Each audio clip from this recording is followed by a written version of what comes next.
bring back the lost art of genuine human connection. And I got one last thing to say, and I'm dead serious when I say this. I genuinely, and Maddie genuinely believes we were put on earth to do exactly what we're doing now. We love doing this. We love meeting new people, and it just gets us so freaking excited. We think you as family, and we love you all.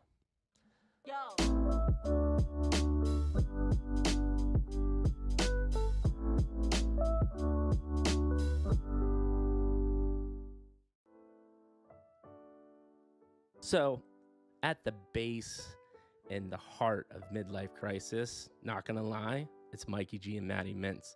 And why it is because over 30 years ago, I met this crazy SOB at the 4th grade bus stop. I swear to you, when I first laid eyes on this dude, he was perpendicular to the ground, or not perpendicular, like horizontal to the ground, hanging at a 90-degree off a stop sign. And I was like, what the hell did I just get myself into? And since that, we had a budding, flourishing relationship, been best friends our whole lives. Obviously, life got in the way. You go to college, you get married, you start businesses, things happen. Fittingly enough, our midlife crisis brought us back together, hence the name. We're older than most people in this space, but we found NFTs about a year ago, and then we said, you know what, we're really gonna create a company. As we get more connected, as we go into the metaverse, what we're about to do is meeting new people, having real raw conversations. We think it's gonna become a lost art. So we're here to make that happen, to bring it all to you, and to help you expand, learn, and grow.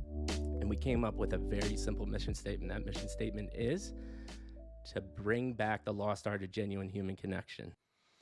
And I got one last thing to say, and I'm dead serious when I say this. I genuinely, and Maddie genuinely believes we were put on earth to do exactly what we're doing now. We love doing this. We love meeting new people, and it just gets us so freaking excited. We think you as family, and we love you all.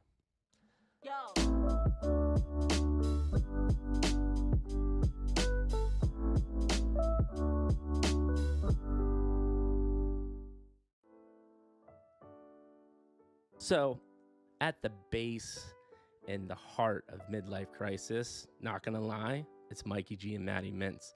And why it is because over 30 years ago, I met this crazy SOB at the 4th grade bus stop.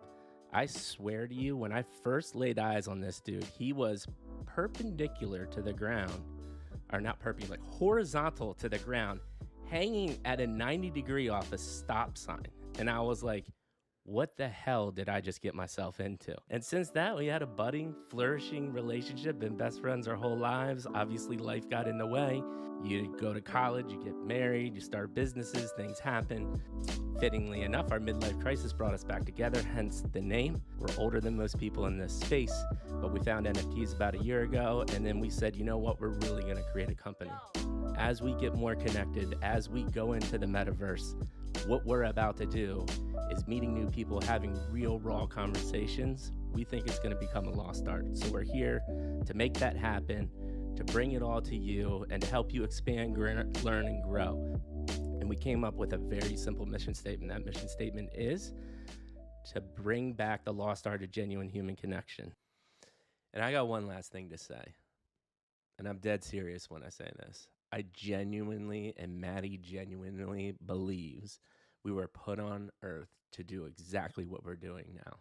We love doing this. We love meeting new people, and it just gets us so freaking excited. We think you as family, and we love you all.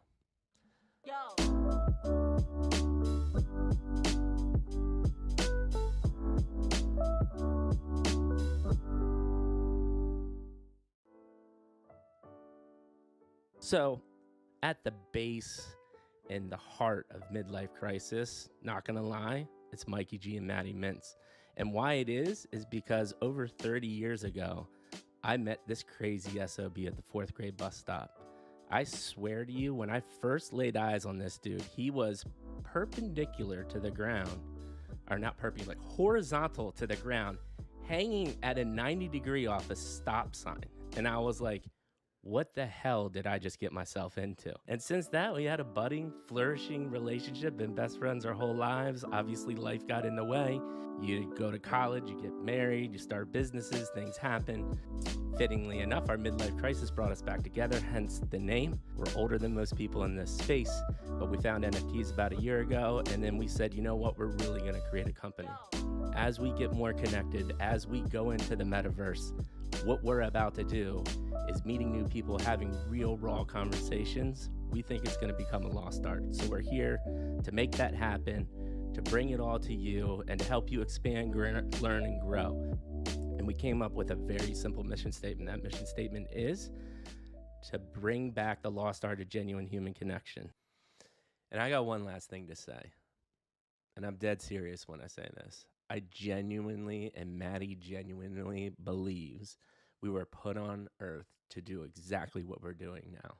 We love doing this. We love meeting new people, and it just gets us so freaking excited. We think you as family, and we love you all.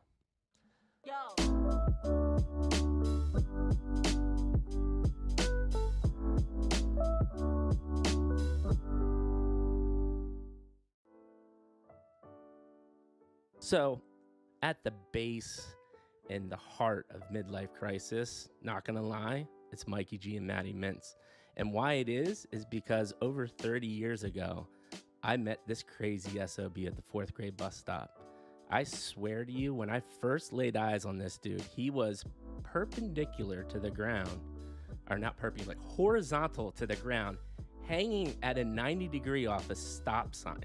And I was like, what the hell did I just get myself into? And since that, we had a budding, flourishing relationship, been best friends our whole lives. Obviously, life got in the way. You go to college, you get married, you start businesses, things happen. Fittingly enough, our midlife crisis brought us back together, hence the name. We're older than most people in this space, but we found NFTs about a year ago, and then we said, you know what, we're really gonna create a company.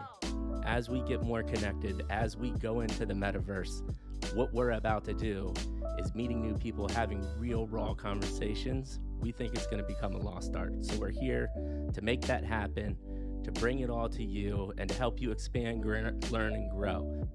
And we came up with a very simple mission statement. That mission statement is to bring back the lost art of genuine human connection. And I got one last thing to say, and I'm dead serious when I say this. I genuinely, and Maddie genuinely believes we were put on earth to do exactly what we're doing now. We love doing this. We love meeting new people, and it just gets us so freaking excited. We think you as family, and we love you all.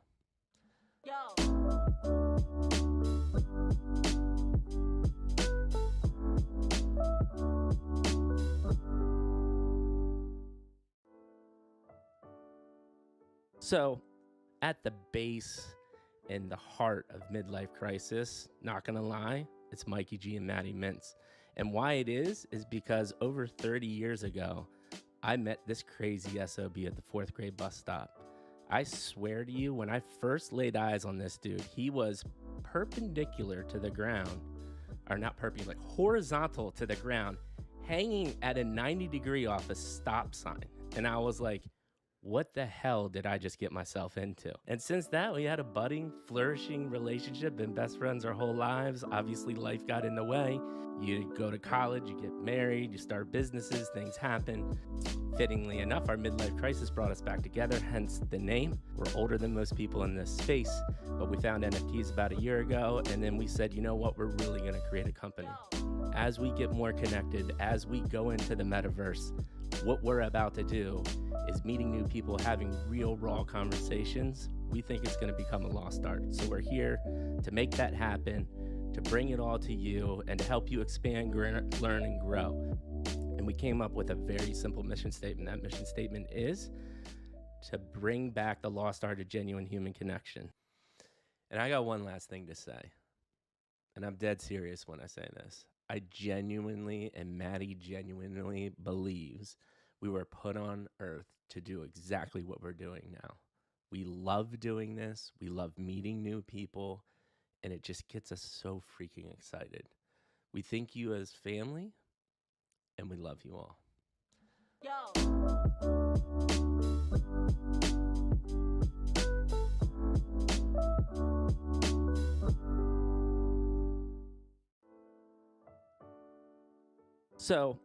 at the base and the heart of midlife crisis, not gonna lie, it's Mikey G and Maddie Mintz. And why it is because over 30 years ago, I met this crazy SOB at the 4th grade bus stop. I swear to you, when I first laid eyes on this dude, he was perpendicular to the ground, or not perpendicular, like horizontal to the ground, hanging at a 90-degree off a stop sign. And I was like, what the hell did I just get myself into? And since that, we had a budding, flourishing relationship, been best friends our whole lives. Obviously, life got in the way. You go to college, you get married, you start businesses, things happen. Fittingly enough, our midlife crisis brought us back together, hence the name. We're older than most people in this space, but we found NFTs about a year ago, and then we said, you know what, we're really gonna create a company. As we get more connected, as we go into the metaverse, what we're about to do is meeting new people, having real raw conversations. We think it's going to become a lost art. So we're here to make that happen, to bring it all to you, and to help you expand, learn, and grow. And we came up with a very simple mission statement. That mission statement is to bring back the lost art of genuine human connection. And I got one last thing to say, and I'm dead serious when I say this. What up, folks? Mikey G here, Maddie Mintz here. We're gonna have a freaking blast today. I am so excited.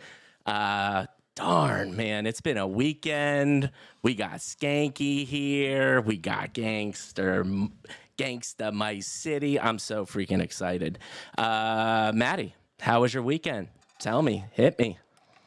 My weekend was fantastic, man. It was kind of one of those weekend you ever have one of those weekends where you go into the weekend with like zero plans, Yeah. and then it ends up just everything works in place, and you're like, man, this was a fantastic weekend. Like, I don't want it to end. You know what I mean? Mhm. One of those. So no complaints at all. The weather wasn't great. Little storm. I think it was the remnants of the hurricane making its way up, but not bad, man. Had a great weekend, good company, loving all of it. Hanging out with friends and making memories, man. So that's living the dream. Somebody's got to, right? Hell yeah, buddy. I love that. And you were able to hang out with some friends that you usually don't have a chance to. So Yeah, that's fantastic. Man, I chilled. I slept. I watched some Penn State football. Made some pizza today. My pizza dough recipe is killer. I pretty much perfected it, so super excited to have a brick oven pizza. Remind me, I got to tell you about baking since we're talking about this. Hell yeah, man! I'm so excited. What do you want? Tell me, because that's all. Okay, I love that your pizza dough and made pizza. That's what I did this weekend, and it was amazing. That sounds like you know what? The sleep part is what I need to get to, but pizza dough sounds good. I need to try one of these pizzas, man. You keep talking them up, and I need to experience this. But here's what I'm gonna say that you're gonna love. Yesterday, I made something that you probably haven't had in a while, and that was a Mrs. K chocolate chip cookies. Oh my gosh, Skanky, our best childhood friend his mom makes the best chocolate chip cookies. And I'm so jealous that Maddie got one, because Maddie still lives where we grew up. I'm out in California. No, you're missing it. I didn't just get one. I made them. Whoa. That's what I'm saying. Whoa. From scratch. Whoa. Yeah. And that's right. And how did it taste? They turned out fantastic. Oh, bro. It was amazing. Send me the recipe. I didn't know she gave the recipe to all of us. She does. She does. Yeah. Oh, man. Get ready, man. I'm pretty excited. Yep. So anyway, I knew Mikey would appreciate that. Oh, my Skanky, gosh. these cookies are legend. Growing up, we used to have these. She would always have them. We'd get out of school, and they'd be like fresh coming out of the oven on the cooling rack right as we were walking in the door. And so, it's just like a happy memory, and it's every time you bite into one of these things, it just brings back Mario Kart and jumping on the trampoline back in the high school days. So it was a good time. Yeah, Skank, you talked about playing video games. I actually have a Mario Kart t-shirt on right now. It says Mario Kart since Right. 1992. That's fantastic. ATX says, Maddie, ship them to the Sturdy 30. Dude, you know what? Maybe Dude. that might have to be a thing. That is an absolutely just so Skanky. We also have a Patreon group, like a paid subscription group, and it's called the Sturdy 30, right? The 30 people that are keeping us sturdy and building us up. So I think it's a good idea to send those cookies out to everybody that's paying. Maybe that's what we'll do. Maybe we'll just send the recipe out and be like, "You're welcome." Hell yeah. Oh, yeah, so good. nostalgia is everything. Yeah, I love it. We should do that. All right, peeps. We got to get on with the show. Mikey G's got a hard stop at 8 o'clock, got some family business to attend to, but really, really excited about the conversation we're about to have. God, thank you for being here. Spazoinks OG, AT Dubstep, Meta Sculptor, like always in the house. We're going to have an amazing show. You guys saw the pre trailer rolling, so you understand what midlife crisis is about. The people that are here all the time are going to get probably annoyed at that eventually, but our message is at least drilled into your brain. Maddie, I'm gonna let you take it away. Introduce our highly esteemed guest, Skanky Boy. All right, so here's the thing. Most of you guys know Skanky Boy as an influencer in the space, a financial wizard, so to speak. But before his wizarding days here in Web3, he was a wizard elsewhere. And I actually don't know if he was a wizard. He might have been a paladin. He might have been a dark elf. I'm not sure. But here's the thing. What you may not know is that, what was it? Oh, Hunter. Okay. All right. So Skanky here has an MMO past, and we've all been there. That first MMO you get sucked into. Now, the first one was Dark Ages of Camelot, right? And you went a little bit, got kind of headstrong into that one, but then you discovered World of Warcraft, and I think that's where most of us got hit hard, right? That moment where you're thinking, I may quit my job to do this. And so I know you all know you can relate to this. I know God knows what I'm talking about. I know Mikey knows what I'm talking about. Yeah. I did it. Same thing. I did it with Elder Scrolls Online. I just got sucked in, man. It's just, you get in there. So that little period of time was what you said, about 6 years, almost cost you your education. You almost got kicked out, or not kicked out of school, but didn't make it through school. Failing. Yeah. And all. We're all there, man. I think that's that resonates with all of our hearts, man. Been there, done that. Now, did you do multiple different characters, or were you just grinded one character and that was it? You maxed it out. You had all the best everything. Yeah, I used to focus only on one character, really dedicated all my time to explore everything in terms of crafting, in terms of secondary quests, everything, every mount I can get from. Yeah, so all my MMORPG experience is really with a single class and try to deep dive and being on the top rank of the server. So that's how I approach it. Here's the real lesson to take away from this for all of us, which is you dedicated 6 years to trying to max out a character, and you still can't do it. And it's like, the thing with these MMOs that is so seductive is you always feel like you're that close to perfecting your character. You just never quite get there. You know what I mean, Mikey? Yes. There's always that one weapon or that one piece of gear or that one role or higher item.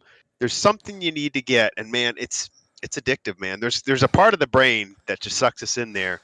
And I do the same thing with, dude, on Call of Duty, just all the achievements. I'll start going through there. I'm like, why am I walking around trying to throw sticky grenades and hit, kill 3 people at once just to get this achievement? And you'll do it, and you'll play for hours doing it. So we've all been there, man. I'm so glad you brought that up. When I have free time now, over the last 2 weeks before the new Call of Duty comes out, I'm determined to get the gold camos and the diamond camos for all the guns. That's it. Dude, yeah, it'll suck a lot of time up. So we say all of that to say, Skanky Boy, man after our own heart. He's been there. He's been in the trenches in the MMOs, and he emerged out of it like we all did and found himself here in Web3. And we're excited to have you. So welcome to the show. Thank you very much for hosting this. I'm very glad to be here. Thank you, guys. Thank you, too. And so with that, man, Skanky, we're going for the one question. Like we said, one question. We are hanging out, having a good time. But that question is, how did you get to the seat you're sitting in today? Give us Star Wars Episode 1, 2, 3, or in your case, World of Warcraft 1, 2, and 3 in your Hunter story. Yeah, so happy to give a little bit background of myself. I think that's something that I've never been able to say. So, first, my name is Antoine. I'm 35 years old. Currently living in Singapore. I've been for 6 years now. I've the rest of my life been in France, a little bit in US. I've been living in New York for 2 years, actually. Oh, cool. Yeah, really enjoying it. It was kind of an internship that I did. Was kind of very nice for me, being my first experience abroad. I will come to that. My childhood, very peaceful childhood, loving father and mother. Yeah. And being immersed in the video games very, very early. I think I had my first controller. I was 5 or 6 years old with the Nintendo, and I was like, yes. At that time, even family, it was a whole thing. Everybody was competing against each other on Super Mario Bros. Who get the furthest. So that was actually kind of a nice.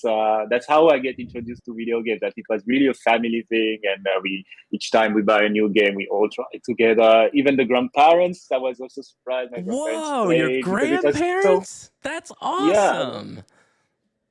So that was fun to, and they were even playing during the night when we were sleeping, and they came back tomorrow in the morning. That was really crazy. It's in your blood. It's in your blood. You have to tell us. You have to tell us what was like when you look back to that time, because that's got to be a pretty special time. Because you're literally giving me flashbacks. My dad hid a Nintendo behind a living room chest we had, and that's how I found it. And we had a couple games. What was your family game of choice? Like, what do you reminisce about playing at that young age, and what system? The competitive ones we had among the family at the start was Super Mario Bros. And Tetris. Who get the further on this? And they were just stuck on the couch and trying to beat the score one after another. Wow, that was amazing. Yeah, I love it. That's really the two games I've been seeing my parents and grandparents competing against each other on that.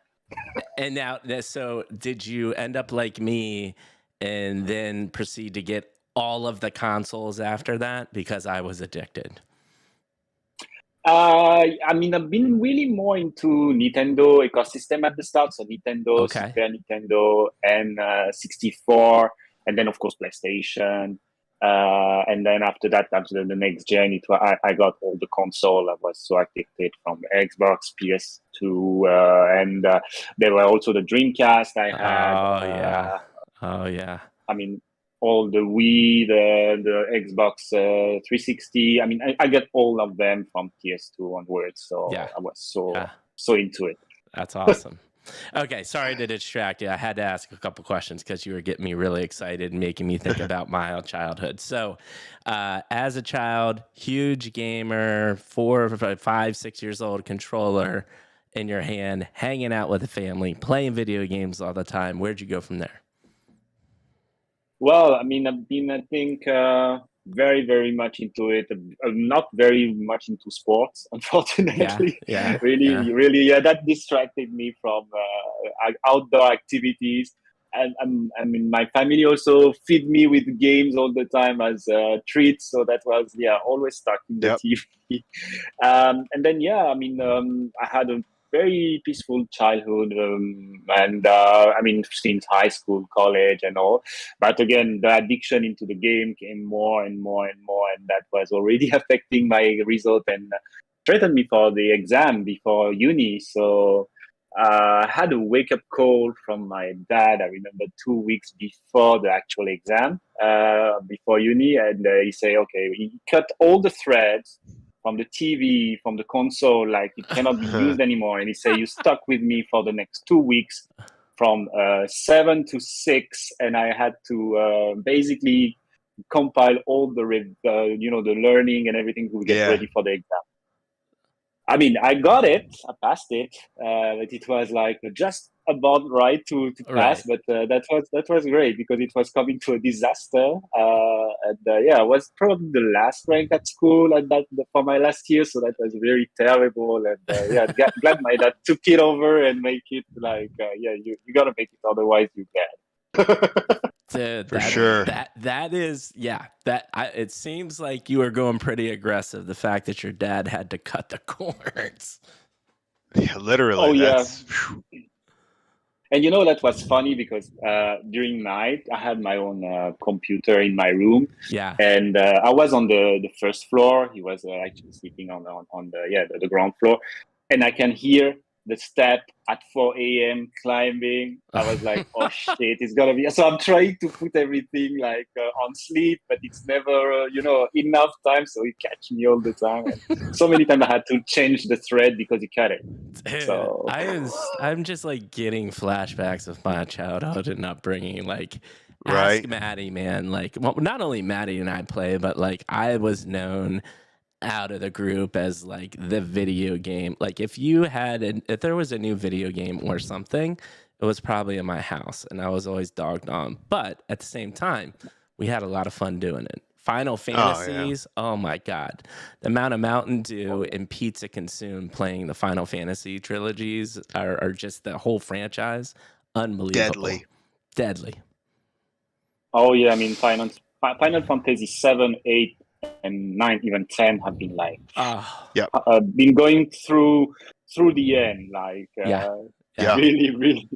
That's also a strong introduction to MMORPG because you get to know how to level up, how to farm for the best equipment to eventually beat the final bosses. So that was really the journey to it. Yeah, and we forgot to tell you, we were streaming 2 years before this, and we played exclusively Elder Scrolls Online. So we both have about 3,000 hours plus in that game, which is a fantastic MMO, by the way. Yeah, I'm trying now to stay a little away from MMO because I know my addiction. Yep, you gotta do it. Because otherwise, I'm gonna come back and just spend all my time on it because I know how much I love it. So that's also right.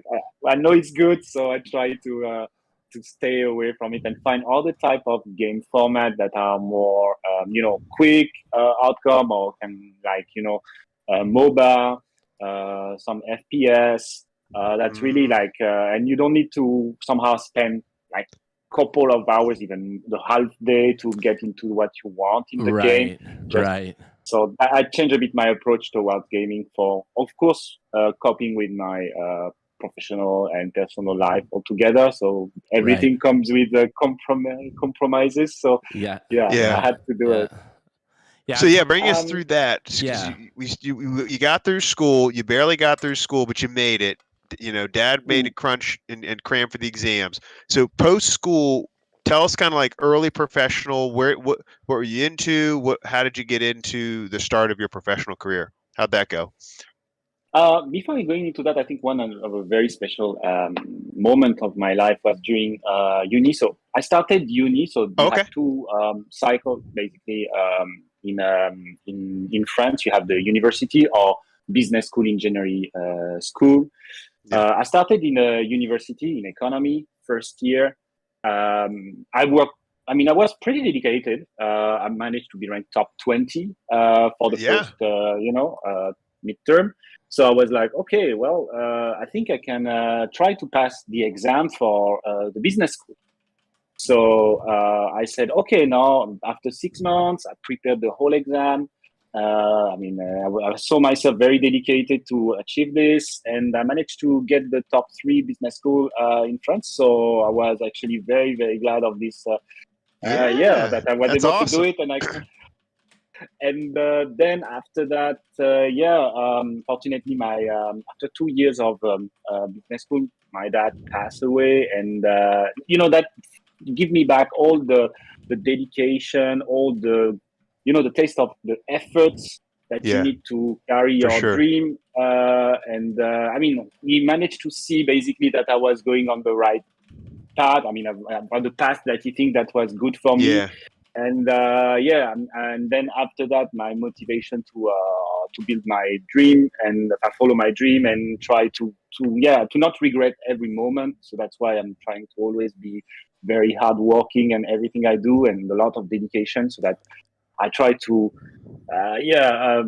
max. I would say ensure that the outcome is going to be great. At least I put everything on my side, so no Right. regret, and that's where I forged this spirit. When I was 21, and then I saw everyone partying during during my Ooh. uni time, and I was trying to just get like the top five at least, and get the best internship, the best things, and doing some alternative class after my uni cycle to still learn more about mathematics that was not in my program. So I really spent a lot of time to build myself for the next step.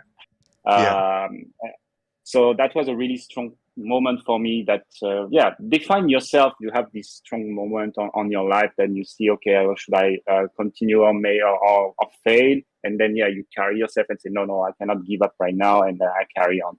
So then after I graduated from uni, it was I was already very interested with the financial industry. I mean, very amazed with the whole financial market, the risk management. It was back in 2018, so 2008. You saw the whole financial crisis, and then Yep. I was amazed with the whole traders thing, and that was really like, that catch my interest definitely. So I started building my expertise around that. I did internship on trading desk in investment banking, then steadily moving into risk management for the whole currency risk, interest rate risk on the bank side. So we were managing the whole balance sheet of the bank. I was analyst. It was really, very, very interesting in terms of econometry, in terms of mathematics, modeling. I get very, very, very happy with this journey.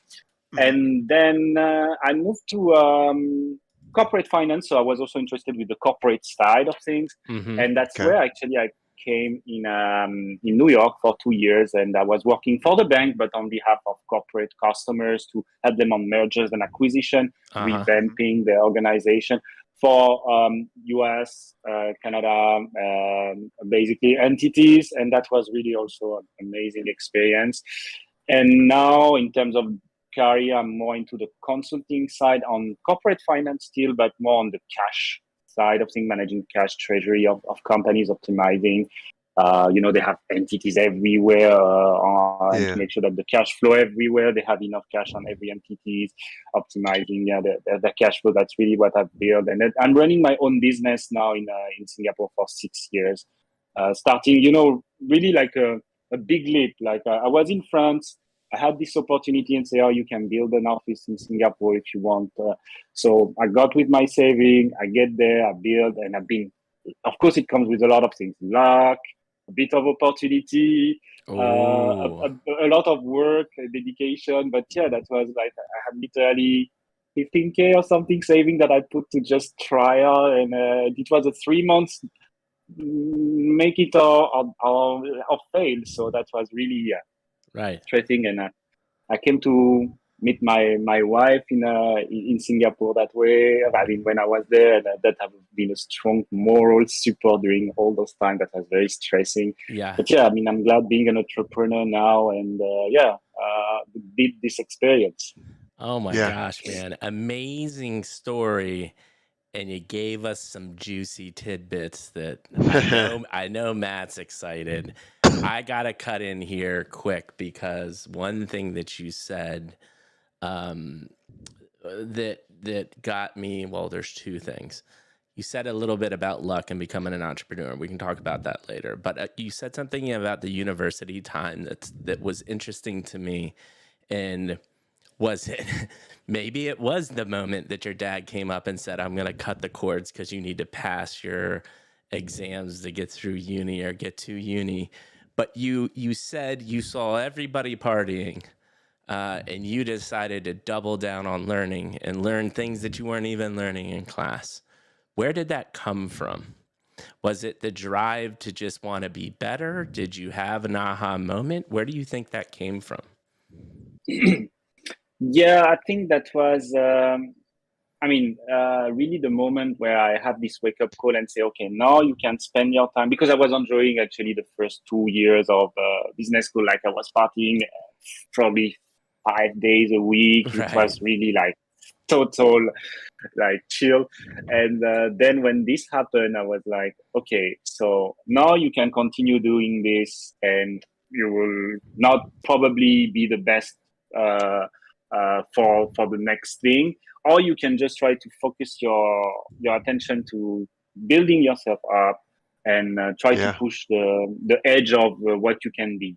And I was already very interested with the area that we have been, covered by the uni. And I said, okay, now I'm very interested in this. I know I'm having fun, but I really need to build up myself and give my best chance to succeed, because I'm the only my dad, my mom, and I have a sister. So when you become somehow the only guy in the little cocoon, you want to take up the role. And that's how I saw it. Like I said, okay, I need to Ah, show that I'm strong enough so that also my family will continue also to not being depressed and carry forward.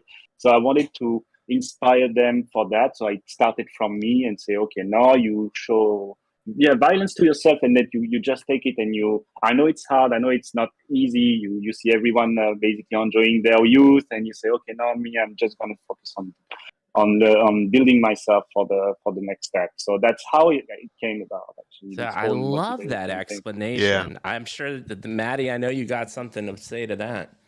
Well, I mean, what a great success principle, right? I mean, you start with yourself, right? And you realize if you can be the best you, then everything else can start spawning from there. And I think it's interesting because it's not like it wasn't there. It's just you were directing those efforts, and essentially, that I guess you could say the assiduousness that you were putting towards video games, you just redirected back into school and yourself. Do you know what I'm saying? The work ethic and the heart, the mindset was there. You were just I don't want to say distracted. It was just not focused on something productive, and then you focused it on something productive. And it sounds like family was the motivation for that, and I think that's an amazing reason to be able to do that. And look what you're able to accomplish. Because you were able to progress. And I mean, you said you were in the top 3, in your school, or at least going into the test for the business school. So that's I mean, that's a massive accomplishment. And the cool part about that is once you see that you can do that, man, the confidence just keeps building, and then that just of course extends to your professional career as well. Which is fantastic. I love seeing that kind of stuff. I also love that the focus was um, you learn the skills, the financial, the trades, how it's all working, and then you move that into entrepreneurship with this set of skills that equips you very, very well. And that what I see is a track record of whatever you seem to put your mind to, you seem to do very well in. I think that's a good quality. Yeah. Well, I just wanted to add, and that's good you touched the MMO things, because the MMO spirit, when you want to be the best on the server, you need to farm, and sometimes it's not cool stuff. It's really Yes. painful. So you need Right. to learn how, Yeah. pain stuff to get the eventual reward or the status you want in the game. And that forge you as well in your way of approaching things, because the Yes. dedication of hours you put is really something that you acquire also through MMORPG. Yeah. Yeah. Mm-hmm. And then, and believe it or not, Maddie and I, and honestly, that's why I do the grind. Like Matt and I don't know if it's a product of we played so much Final Fantasy and those types of grind, because the old school games, they were very grindy, especially the RPG games, right? And Oh so yeah. I think part of it's nostalgia for us, but like we love grinding. like it's just part of like what we love to do. I think that's why I was telling you I'm excited to get gold camos in Call of Duty, because it's a Yeah. grindy thing, right? But For sure. you make a great point, because there's been so much shitty talk about how bad video games are for you. But a lot of good happens too. For instance, your story, right? You're actually creating a mindset of being used to the mundane and making that exciting for you, and you've now transitioned this into your real life. I think another thing that you said was really impactful for me, because I got really, really sick around 2018, 2019. And what you said, I think, is really special. And I think people, and as people will hear us in chat now, but as people watch this on YouTube, and this is definitely want to make a clip about this, is the importance of friends and family, right? Yeah. You were saying that you realized that you needed to put the pedal to the metal and grind and buckle down to help your family out, and show them what hard work can, what the product of hard work can be. When I was down and out, the only reason I was really able to keep going was friends and family, and that support network was invaluable to me. What are your thoughts about that? Oh yeah, I mean that's I've been lucky also with my friends being always here for me, been listening, trying also to inspire me, and we inspire each other. You definitely are the reflect of your three best friends, I would say. So then you see Ooh. that they are also keep pushing. It's not a competition; it's just inspiration for you to keep going, because you have the same motion. And that's, I mean, my three best friends are the same. I would say we have some of the same spirit of being taking risk, always being entrepreneur, trying to. We give ourselves the room to fail and try things, but we put the efforts, the time, and we give each other moral support. We are here for each other, and of course, my family always been here for me. But yeah, that's I don't have a lot of friends, but these ones are very here from there. Since I'm young, so right. And that's to Sorry. link off that, I'll let you go after this, Manny, but real quick, that's Maddie and I, right? Like we had always stayed connected, but Maddie and I had always had this like entrepreneurship bug, and we dreamed about it when we were little, and we always thought like, how cool would it be to start a business with your best friend and be able to travel the world and make money together, right? And now here we are doing this stuff, and it's crazy, right? And you're so true that if you keep that like-minded people, it can happen. And we were in a very fortunate group that you call it university, we call it college, but we had 3 or 4 really tight-knit friends, and we all went to university together, and that rarely happens, right? And we've stayed friends throughout. We're called midlife crisis, we're 41, right? So we're older than most people in this space, but we've had 3 or 4 childhood friends that we've known since 4th grade that we've stayed together, and that's super powerful. Maddie, what are you going to say? Yeah, just the power of association and how it works both ways, right? I love what you said, Skeki, when you were talking about the 3 people you associate around, you become like them, right? And so you have to choose them wisely, because you're right. If you choose the right people, you'll elevate each other. But man, that whole crabs in a bucket concept is also true. And when you say friends and family, it unfortunately works both ways, right? I mean, some of the greatest minds have been convinced not to do something by family and friends, right? Who had good intentions, but they're not equipped to take it to the next level. And I think it's important to surround yourself with people who will encourage you to be the best version of yourself. And I think that's good advice for anybody, right? I mean, right. It's very, very easy. It's very seductive to say, well, all my other friends are just chilling out on Saturdays and Sundays, not doing anything. They don't have a side hustle. Maybe we'll do a softball league or something like that. And that's all it is. But, if you find those people that'll help push you, that compounds, right? And that is kind of the grind we were talking about. It's okay to put reps in and then finally get a reward at the end of it. So, right. Yeah, absolutely. And so, do you have any more questions, Maddie, before I have another? I kind of I know where I want to progress the convo. no, go ahead. Go ahead. So, moving towards the end, and I'd love to get kind of just your experience, because you got to the point where you're like, you took savings, you took a risk, you moved to Singapore, you met your wife, but you had basically around a 3-month runway. Can you just like take us through more, not like what you did, but looking back at that time, kind of your experience, emotions, what you were feeling, and maybe some advice for, because there's a lot of people in this space that are thinking about starting a project or thinking about leaving their regular job for Web3.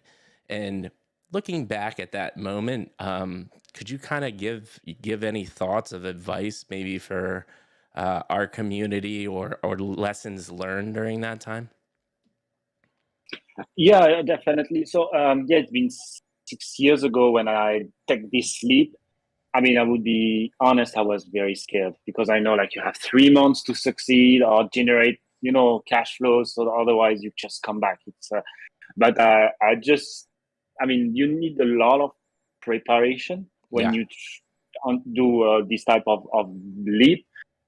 Because everything comes with right preparation. So that how I started this business, I said, okay, I identify basically the acquisition channel for business leads, which are I followed you have now social networks, so you can identify the right guys, and you just knock the door. You cannot enter the door. You go to the window. You go through the roof. I've been harassing people, like basically to just try to get their attention and just eventually get to the interview with them, and then convince them that to basically sell my services. And that comes with you need to take out your pride. You're gonna get a lot of slap. Like people are Ooh. not waiting for you. So you just have to build a bit of resilience, and you say, okay, I'm taking the phone. I'm trying to get him. He may just hang out on me, but it's fine. I go to the other, and I come back in 1 week, and I try again this guy. And it was just methodology, trying to identify the contact, the people, the companies that I need to reach out to. And I try from the phone desk. And I even say, oh, okay, I have this meeting with this guy. Can you pass me along? And then sometimes the front desk just pass it up to me. And then you have this 5 minutes talk, and you can try to get it to the next step. So that was, take a lot of guts. And I was not at the start a really salesman myself. I was more consultant, more an expert in my finance field. So that was really a big change in mindset. But you need to take slap. Like you're gonna take slap.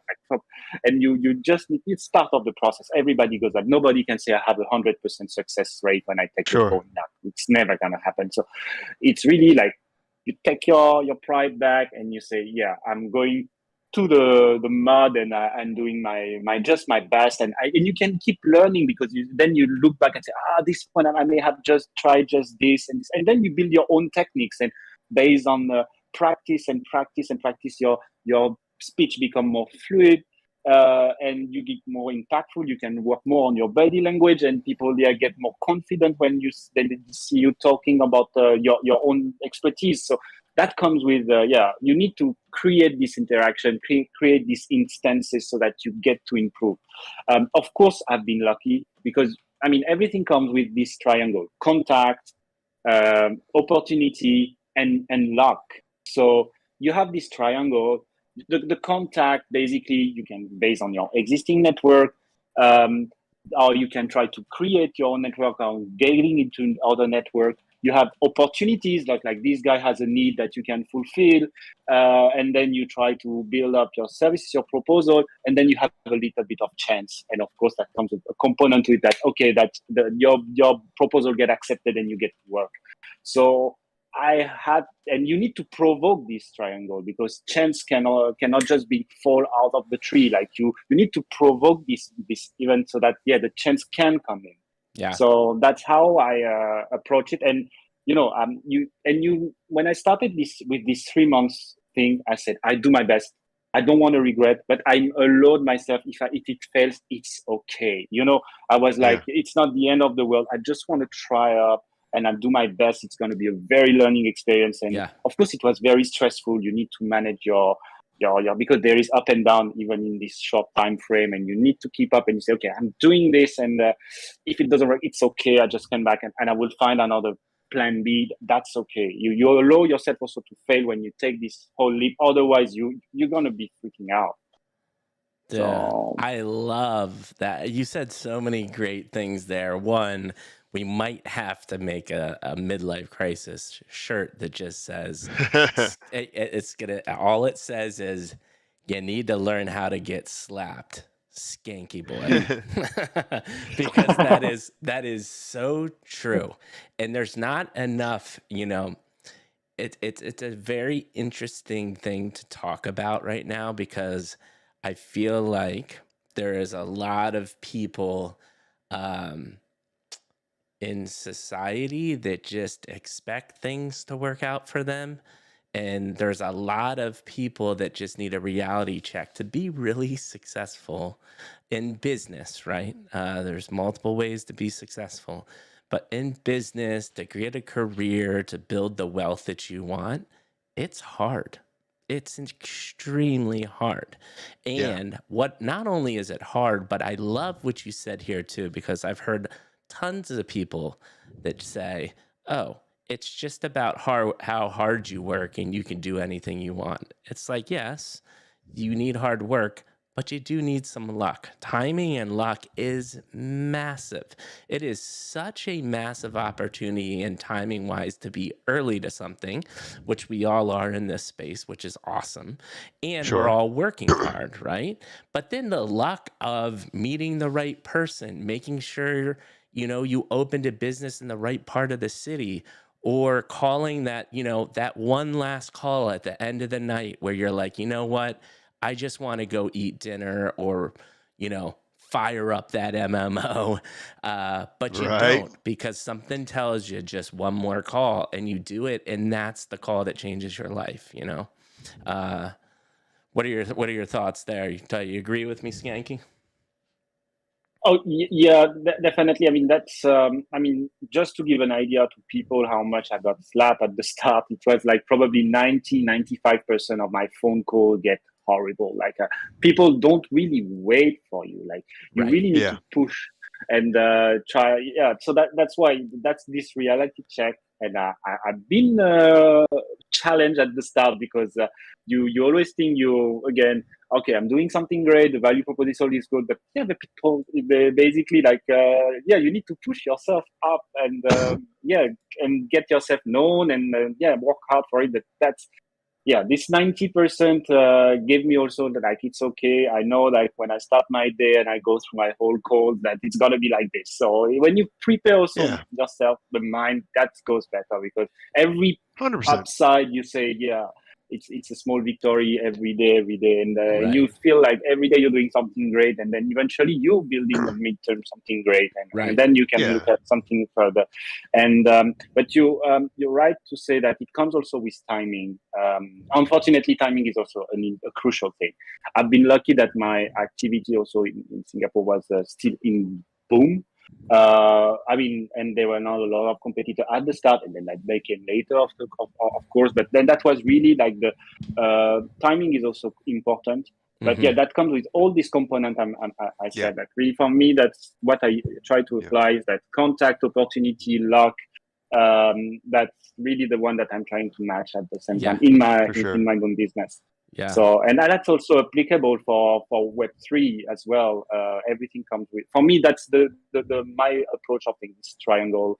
And I try to put and map things to how I progress and how I approach things. So, I love that triangle. I love the triangle analogy. Maddie, what do you got?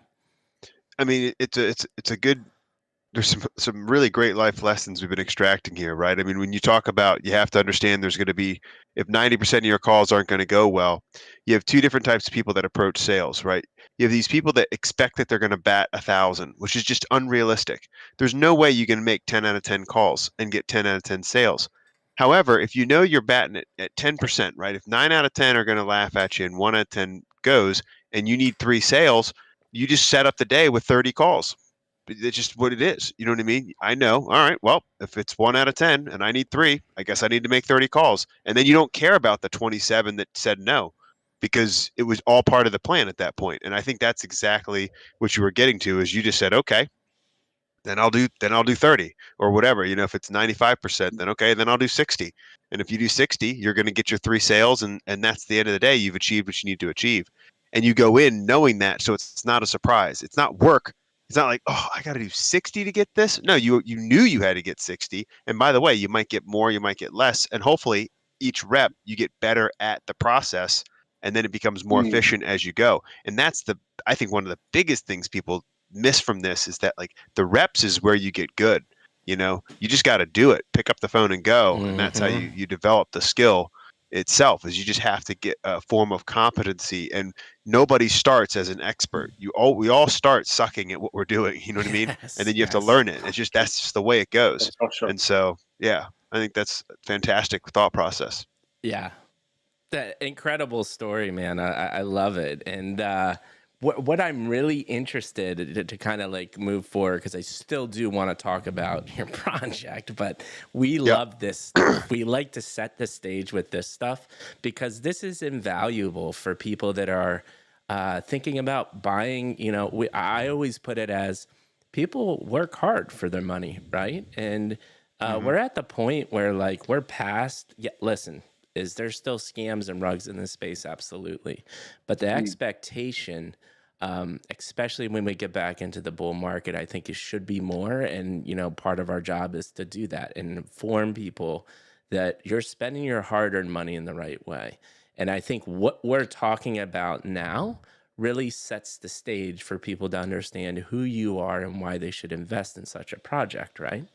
And so what I'm really interested in, before we get to that, you know, your Web3 journey in the NFT space, is you obviously got it to work, right? Because you said this happened 6 years ago. Last kind of question about your evolution as an entrepreneur. Is there a moment in time, so you had a 3-month runway, was there a moment in time throughout this 6 years where you saw kind of like major growth moments, I guess? You know, the first one might be when you finally woke up one morning and you're like, shit, this is actually gonna work. You know, were there these like inflection or reflection moments over this past 6 years that you can talk about, or big moments where you saw yourself evolve or the company evolve? Can you talk to that a little bit? Oh yeah, I have some interesting moments in these 6 years. You know, we started with we building a lot of partnership, and also with partners, and of course with our customers, and steadily I learned also about diversifying partnerships, because although you can have a very great one, but when a management change, or when something has another idea, they can be completely cutting you off, and then your revenue stream comes from mainly from them. So it was very comfortable the first year that it come from one single partner, but then I saw the wind turning side, and I said, okay, now if I want to continue building, I have to go and check other partnership on a short time frame. So it was really on a 4-5 months time frame to build up a whole network, so that you rely on different source in terms of lead generation, in terms of revenue stream, and so forth. So, and if that was a lesson for me, don't wait for being, you know, pushed to the wall to start doing this. So you're not gonna get your partner angry if you say, okay, I'm also working with your competitor, but I'm as a business ethics, when I work on a lead with you, I will solely work in the lead with you, and you build still trust, but you just, you know, you I don't know, you personalize you know, the pipelines with them, and you make them look like okay, I'm doing things ethically, and as time goes, they see that you're good with your words. So, but that takes a lot of guts to say, okay, now I have to say frankly, okay, I'm working with also your competitors, and I'm and to manage this relationship of, and they feel like there is somehow some conflict. And that has been a big learning for me, that you don't wait to be pushed to the wall to start doing this. You really need to deep dive into your whole ecosystem, like competitors, partners, customers, prescript and everything. Like you don't limit yourself to, okay, it's a comfortable situation. I'm going there, and you build a whole story with this person and this company, and you say, okay, I'm going to write on. No. You prepare for tomorrow and every type of scenarios. So that's what I learned also here. And that was a growth moment when I started to diversifying. That's really where we went to a multi-million dollar company. But that really came from this being pushed to the wall, and I learned also from there. I love that answer. And, what I really heard there is, and, we've said this in the past, or I maybe don't say this to myself enough, is you have to get comfortable with being uncomfortable, right? Because the instant that you get comfortable, it's okay if that's what you want. But if you're trying to grow a multi-million-dollar business and, build a successful entrepreneurship career, you better be scared if you start getting comfortable. And I think that's true. And I love how you explain that through your comfortability was that one client. And once you started diversifying, you really saw the business grow. And that's a great lesson learned. Anything else that comes to mind? Or if not, we can move straight on to Web3. I have one more that is very important, especially for the nature of my business, but it comes to every business, is I came with the spirit of valuing the people of my team. So our management is very lean. I'm not even taking myself as a manager. I'm really a coach for my team to make them develop the most of them, to them make them progress. I'm always making sure that they have the right learning, the right expertise. They do what they like. They work the way they like. I base everything on deliverables rather than timesheet and so on. So I give back the responsibility to them. And I mean, we had a very low turnover. Like eventually, in 6 years, I've managed to keep the same people all along the journey. Of course, we keep growing, but the first ones are still here, and they enjoy the trust, the empowerment I'm giving them, the feedback I'm taking from them, and that's also what I think why they probably staying also in this business with me. So that's really being always at listening to your people. They are also the one that knows as much as you. You co-create the whole thing together, and you understand also their interest. That it's not only the company; they have their personal interest and everything. You need to be a subset of it and make sure that it blend well with their whole life. And you need to make compromise on those way, and that's how it works. I'm trying to avoid conflict that way and trying to find ways for them to feel comfortable in their job, and they do what they like. And it's not about me. Okay, I don't think you want to take the lead on the business, or you want to take this client for your own. I let you manage the whole relationship. That's type of stuff that I'm gladly listening to my people here, and that's really them doing their own journey within the company. Of course, you manage ego and everything, but that's also listening to your people is very key, and that's something. They deliver the most when they feel like they are listened. For sure. The management really make them in the best condition for them to perform and being happy. So that's something also I learned through this journey. Fantastic. Yeah, no, I love that. Maddie. It sounds like go ahead. It sounds like you've built a really effective tribe and created a good company culture there. Where did you learn that from, or where did that come from? The importance of creating a good company culture. I know a lot of people. I mean, in the business world, it certainly wasn't taught at university for a long time. Company culture wasn't a thing, right? And then, of course, Zappos came on the map, and delivering happiness, and their book that they released really kind of set the pace for all of a sudden now you have like the chief culture officer now in some of these Fortune 500 companies, because they realize, it is actually important to make people feel like they belong. Where did you get that? Where did you learn it? I mean, it came also from the event that I had at work with my consultants. I will give you one story that was funny. I noted one of my consultants was basically coming very late at work. I mean, from my perspective, that he was coming at 10, 11 in the morning. Yeah. And I was always like, cannot count him. I'll count on him on the early morning. So, I mean, got to talk and say, so why are you feeling comfortable to work longer hours? I mean, during the night and everything. So, yeah, I prefer to have a better sleep every morning. And I continue to work until 9 p.m. I'm fine with that. So, and that's where I understood, like, okay, really need to go case by case, individual by individual, to make them feel valued and say, okay, Lord, let's do like this. I'm not going to pressure you the time you come to work. I just know that there is these deliverables to do, and as long as they're met, I'm not going to challenge anything about it.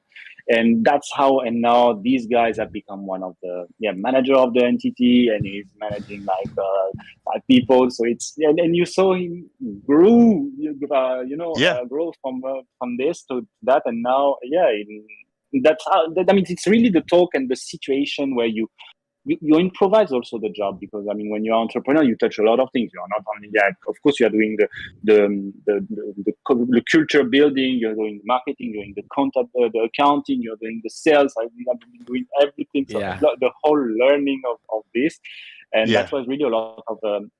I was improvising also without sometimes a lot of method, but it was really the feeling, the kind of a sixth sense when you say, okay, I think that if I do this with this person, that's gonna be better, or if I do this in this situation, hopefully, and you learn, you take back and you take notes. Okay, next time I'm maybe approaching this another way, and so on. So I try to come with common sense and then put myself in the other people's feet, and then I say, okay, if I was on their side, how I would feel, what I would appreciate, what I would do, and then I that's how I build the compromise. And make the first the first move. Wow, yeah, that's impressive. So it really just came from you kind of putting, really just with empathy, you trying to put yourself in their shoes, and what would you want to have if you were that staff member or whatever it might be. That says a lot, man. If you just did that intuitively on your own, without any like formalized coaching or anything in that, you are already in good company with people who spend a lot of money to learn what you just said. So that's very good. That's very good. So I have, I promise, one more question, and then we'll go on, because so you have, I'm assuming it sounds like still a relatively small scheme in the small team in the grand scheme of things, right? Like it's not what you would call corporate America. I love your vision and how you treat your team. But the reality is at some point, you have to, if you want to scale and make more money, you need more people. And at some point, you get to a point where you cannot do what you're doing because you have too people. You have too many people. I'm convinced, and I would love to hear your thoughts, because you've worked for big companies too. I'm convinced there probably is and I know what a typical person's answer would be is, well, the bigger I grow, I will just put people that understand these principles in leadership positions and we'll duplicate that. The reality is it usually doesn't work that way.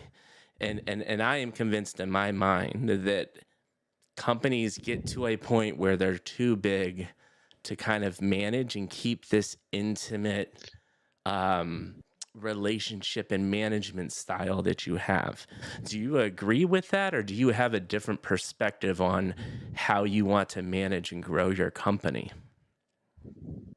I think you totally pointed out well. It may be challenging for very big corporations to incorporate this type of culture we have, because it's really kind of a startup culture, and where everybody's talking with each other. There is a lot of proximity with basically management and people, and we are working together towards the same goal, and everybody is incentivized for this goal.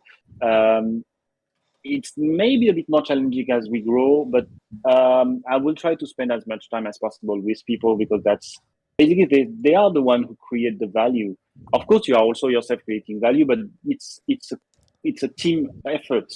Right. So I would spend as much time with my people as I do actually with my clients, because that's for me the two edge of the equation, that you need to get contented. That's how you create sustainability. And for us in our business, the turnover is very, as low as possible, is very important, because you build up the expertise, you retain the expertise, and then people, that's how, we build up our name in the market, and that's why I put really my focus on these two things. And I know as we grow, that's going to be a bit much more challenging, and we have already people that have been inspired in this culture that are here from the start with us, and they continue to have the same way of approaching, and I'm very observing this very well. Then they are not too much that even people that are manager are really making it like they are part of the team play, and everybody gets rewarded there, and that's how I make it. And it's also how to say, when people feel valued in terms of their own ambition, their own what they want to do, and you listen to them at every level, that's something that that works for my business and for my team. That we have a lot of team building. We are hanging out together regularly, having some lunch all together.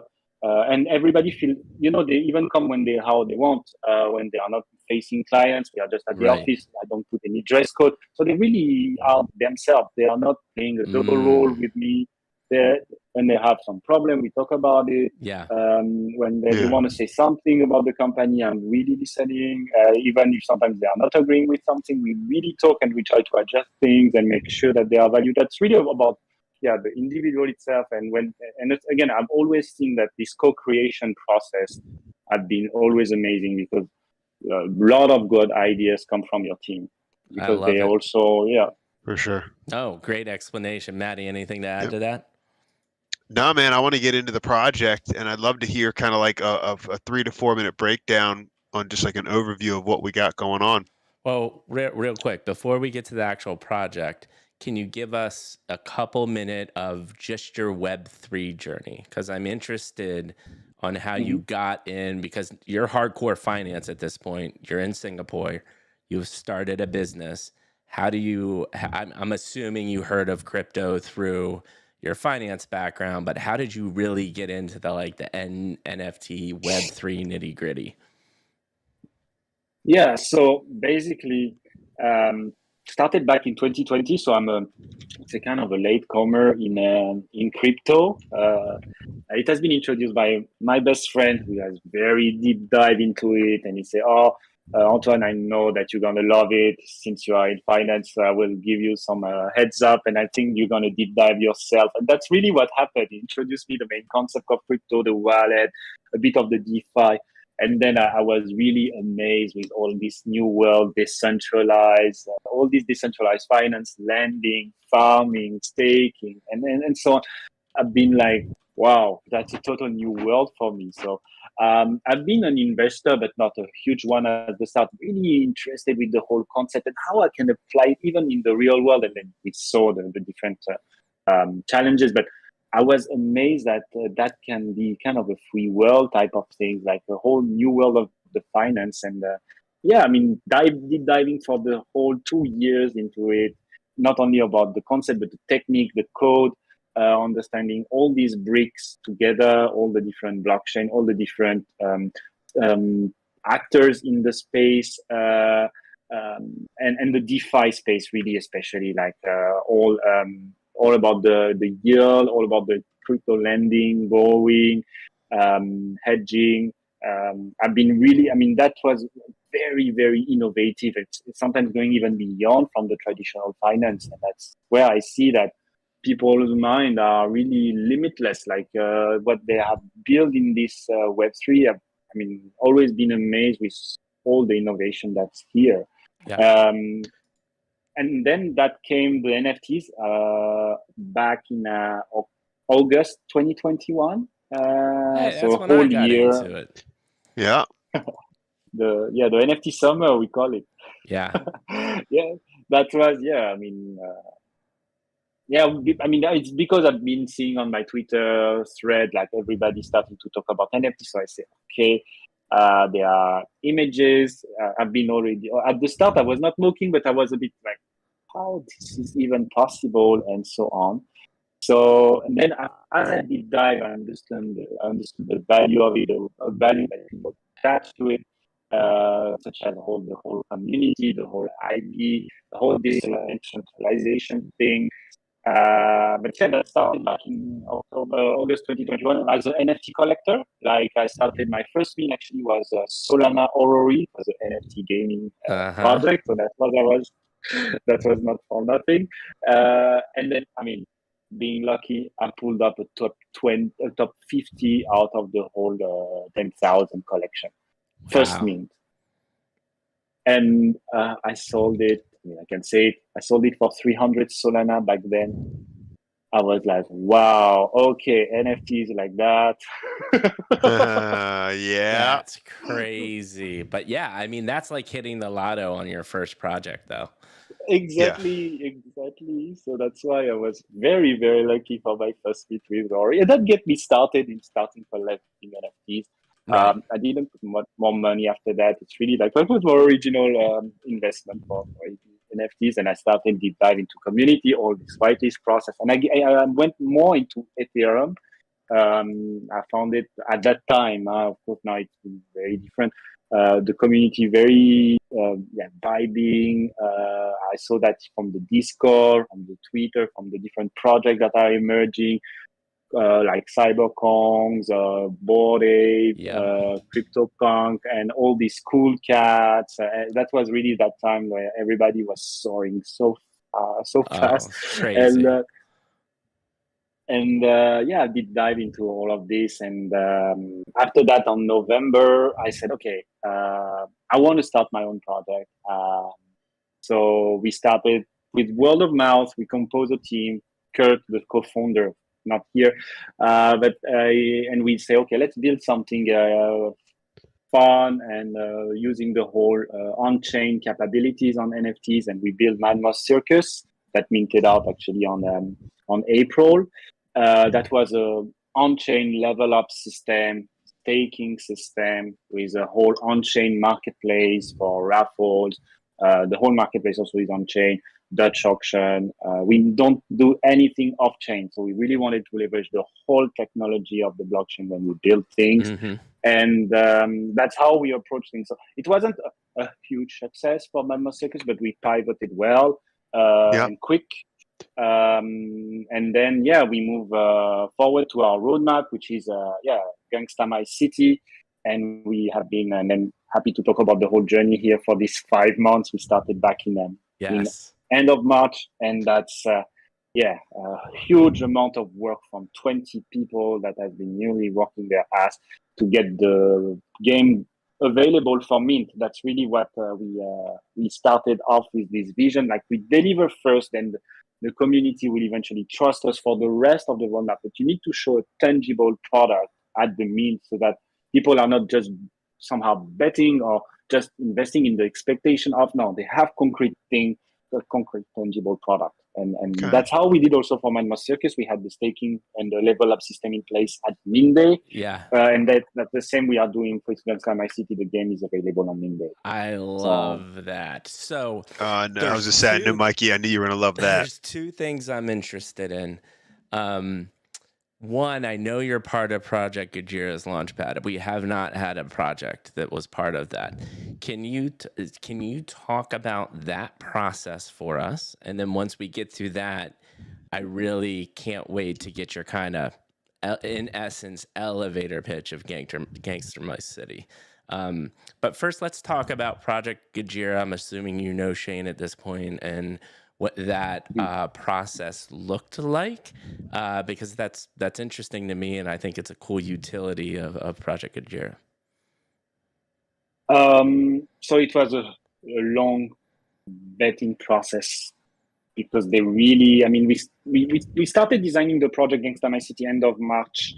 We got the approval from Gojira Launchpad end of April, and we contacted, it took 4 weeks for them, and challenging them over multiple meetings, pitch, assessing our capacity to deliver what we pitched, because we approached them and say, I'm a Gojira Gen 1 as well. So I had the initial connection with Chan.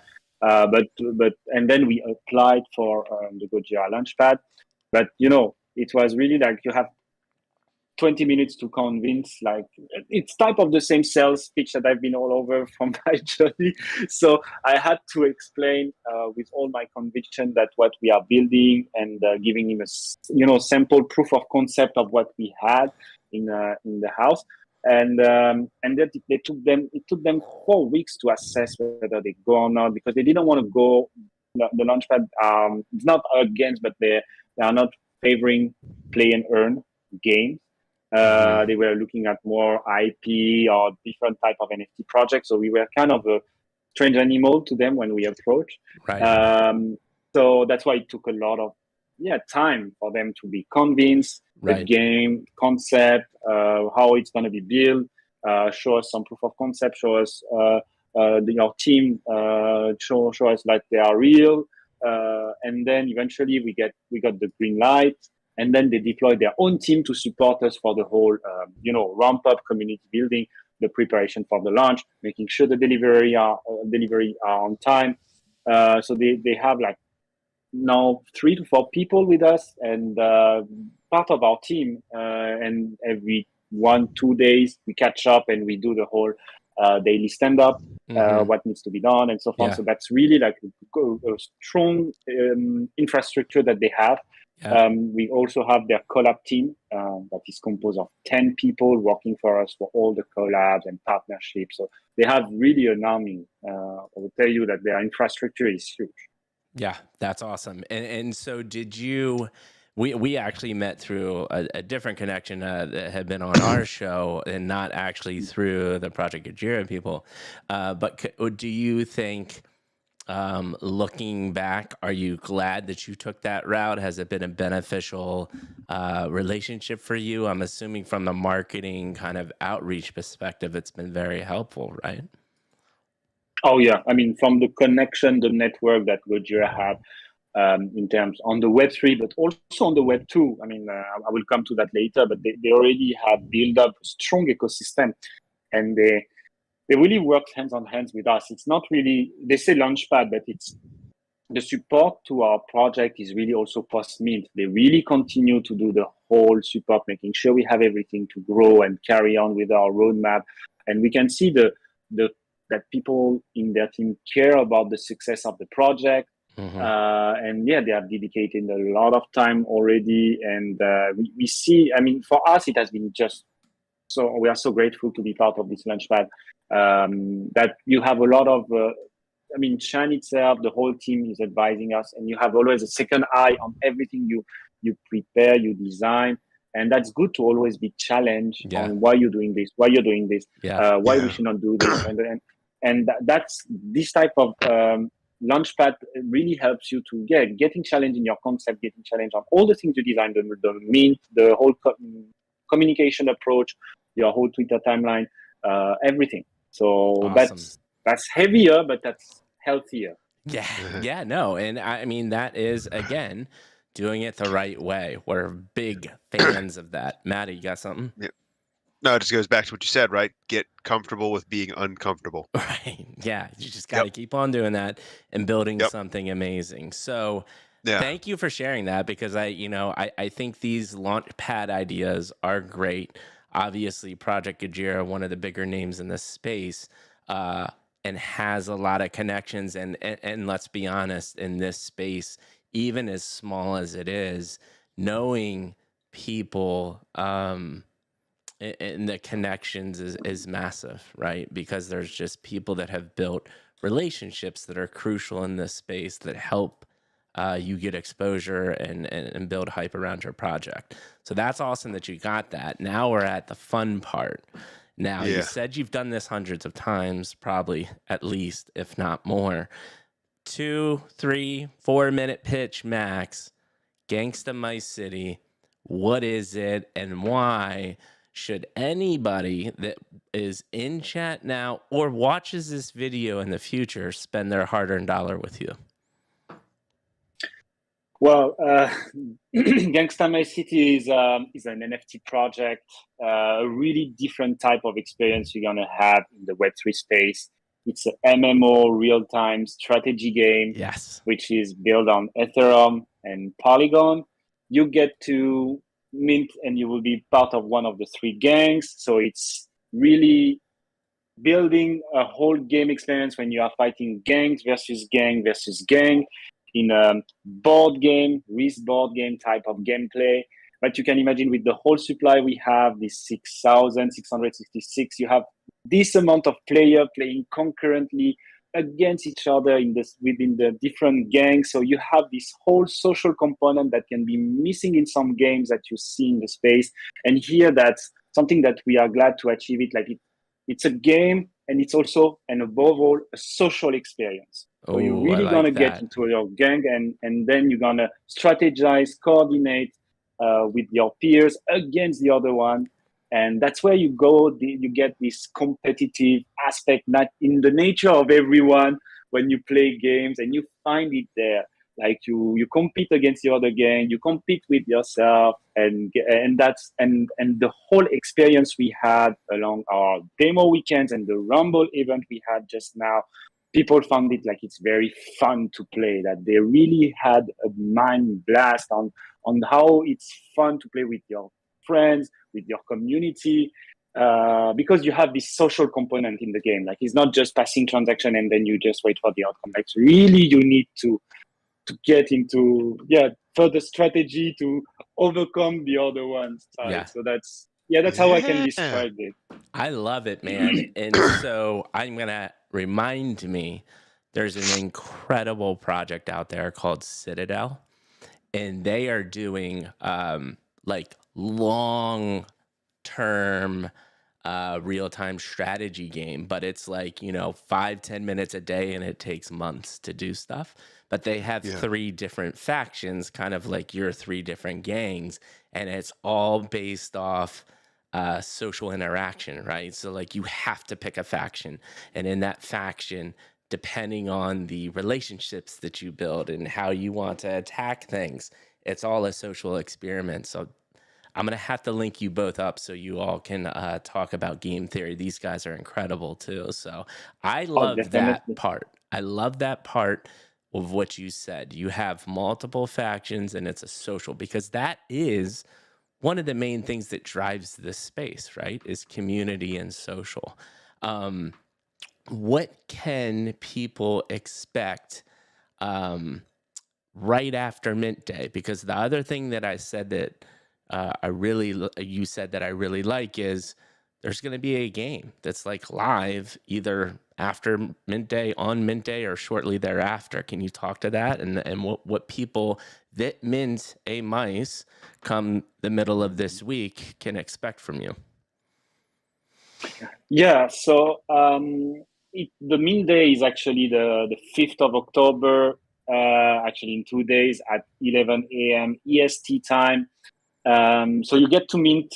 It's going to be a randomized gangster. You don't know which gang you're going to have. So you're going to have the reveal 1 or 2 days later, just based on, and then when the reveal happens, we conduct the election of the gang leaders. We call them the barons, and then the game, the season 1 will start. So from the mint, 3 days later, the game starts. And it's because the game is ready. It's just we do the sequence of things like reveal and then election, and then we go into the game. That's how we wanted to sequence it so that people have really something to look forward for the mint. Like I meet something I know I'm going to play for this week. Right. So it's going to be all for the start for the weekend. And that's going to be, we are very excited to have been able to achieve this sequence. And the team is ready for this week. Yeah, no, that's awesome. And so you did mention something interesting there. So you're going to elect barons per gang. My assumption is those barons elected by the community probably are going to be some people that have been in your Discord in the community for a while, or if you have a mouse or multiple mice, anybody can pitch to be the baron. What does that process look like?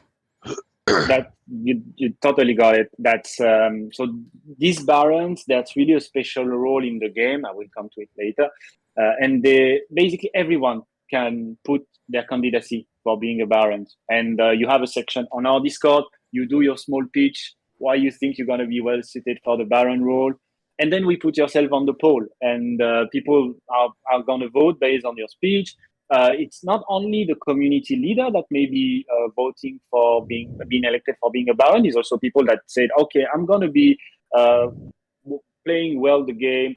I think I understand well the mechanics, and I'm going to be good in following the gang actions. And that's really about, being dedicated, constant. And I think people appreciate that. So everybody can expect to be a Baron.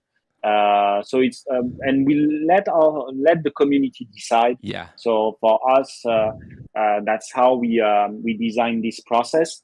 Be aware that if we see that the Barons along the season is not playing much, or it's coming handicap to the team, we can revoke him and proceed with a new replacement. So that it's always making sure that people stay involved. Right. And if there is this event, we have the possibility to recall the NFT, because the Baron is also an NFT that you're gonna have that gives you a special role in the game. Nice. It's kind of an avatar or a special chess piece in the game. Yeah. And these Barons are non-sellable, non-transferable, and they will be returned back to the Gangsta My City vault at the end of each season. Okay. I love that. Yes. So it's not a way for you to make money. It's more an honor to be a Baron. That's pretty cool. You will have some special prices at the end of the season. Hey, Mike, I'll be right back. As well. Yeah, go for it. You'll have some special prices for what? For Barons at the end of the season, who of course get some special raffles. Of course, are not so different prices from the Gangsta, but they have also access to for giving an incentive for all the time they have been spending for the season. They have also access to special raffles as well. Right. So can you now take me to really cool, but I really love to kind of dive into the game mechanics, utility other than gameplay. Is there a token? What am I trying to accomplish in this game in season 1? Yeah. So first of all, for the people listening, you can check our website, gangstamycities.io. Everything is you can actually check is built up. It's the game is supported on both web browsers on your laptop, but also on your MetaMask mobile. So we have made sure that both support are compatible and no compromise between the two. So you can play on your laptop or on the go. What to expect from season 1 is everything that is in our white paper. So we deliver everything from in there. So let me come to it. So you have the game mechanics type of attack defense with your gang. So you have potentially 2,222 players on each gang that will basically try to own as many districts in the city. Mm-hmm. So it's a board game. You have 21 districts in the city map, and you're gonna initiate attack with the help of your Barons. There is 7 Barons on each gang, and they are the one initiating the attack. They are the one doing the diplomacy in your gang. So you trust them to say, okay, I feel I want to attack this one. So they decide and they start the hostility basically. And the Gangster, the one you get to mint, are the one filling up numbers on attack and defense side. So it's really, and you will see it on real time. So let's say a Baron initiate an attack of a district. You will see, okay, the board, and you see, okay, the attack, there is X amount of Gangsta that enroll, and on the defense, there is X amount of Gangsta that enroll. So that makes me come to the quick cycle of the game, because that's really the core mechanics. So Barons can initiate attack on a connected district to their area of influence where they all currently own district. So only the one close by to them. Okay. So it's really like the risk type of mechanics. Like you can only attack countries that are where you have already connection with. Yep. So that's really the same concept. They can defend a district attacked by another Barons. They can use special items to spice up a little bit the game. Yeah. And the Gangsta, they join a Baron in an attack of a district, and they can defend a district attacked by an enemy Baron. So we made the attack, you need to follow a Baron, but for the defense, they can defend standalone. The Gangsta can form basically and defend district without the help of their barons. So that's how we designed it. No, I like that. And so the offensive has to be run by the Baron, but the defensive could be, let's say, me, you, and Maddie want to band together and say we're not going to let this district go down. Now, does all of this interaction, you mentioned Ethereum and Polygon, so I'm assuming there's some interaction, more of the day-to-day mechanics are through the Polygon network. Is that kind of how this is working? Yeah, so very good question. You have the whole collection that will be on Ethereum, because we know people are comfortable with Ethereum and we don't want to change their habits. So you got to mean on Ethereum. But how you play on Polygon, we have a bridge. We call it the bridge. It's really like, for people that are familiar with staking, it's the same thing. You're going to basically, instead of putting it to a staking contract, you're going to send your NFT to a staking contract and enjoy the reward. Here, you're just going to change blockchain. So your NFT will go from Ethereum to Polygon. And then, of course, you can always bridge back anytime, like you can unstake. That's really the same concept of, well, it's really transparent. So you just say, okay, I want to play, I bridge my NFT from Ethereum to Polygon, and then you can eventually interact in the game. Yeah. And why we decided to go for Polygon is really like for the scaling effect. And I will come to that. The amount of transaction you need to pass for a normal player in our game is 100 transactions a month. Yep.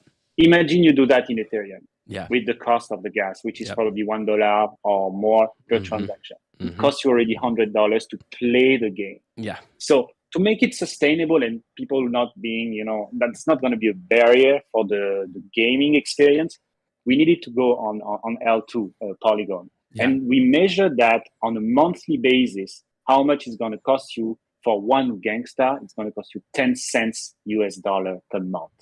Nice. For 100 transactions. Love it. So that's giving more sustainable. And people will not care about the gas fees. They're just going to pass transactions. It's going to be 0.15 Matic per month.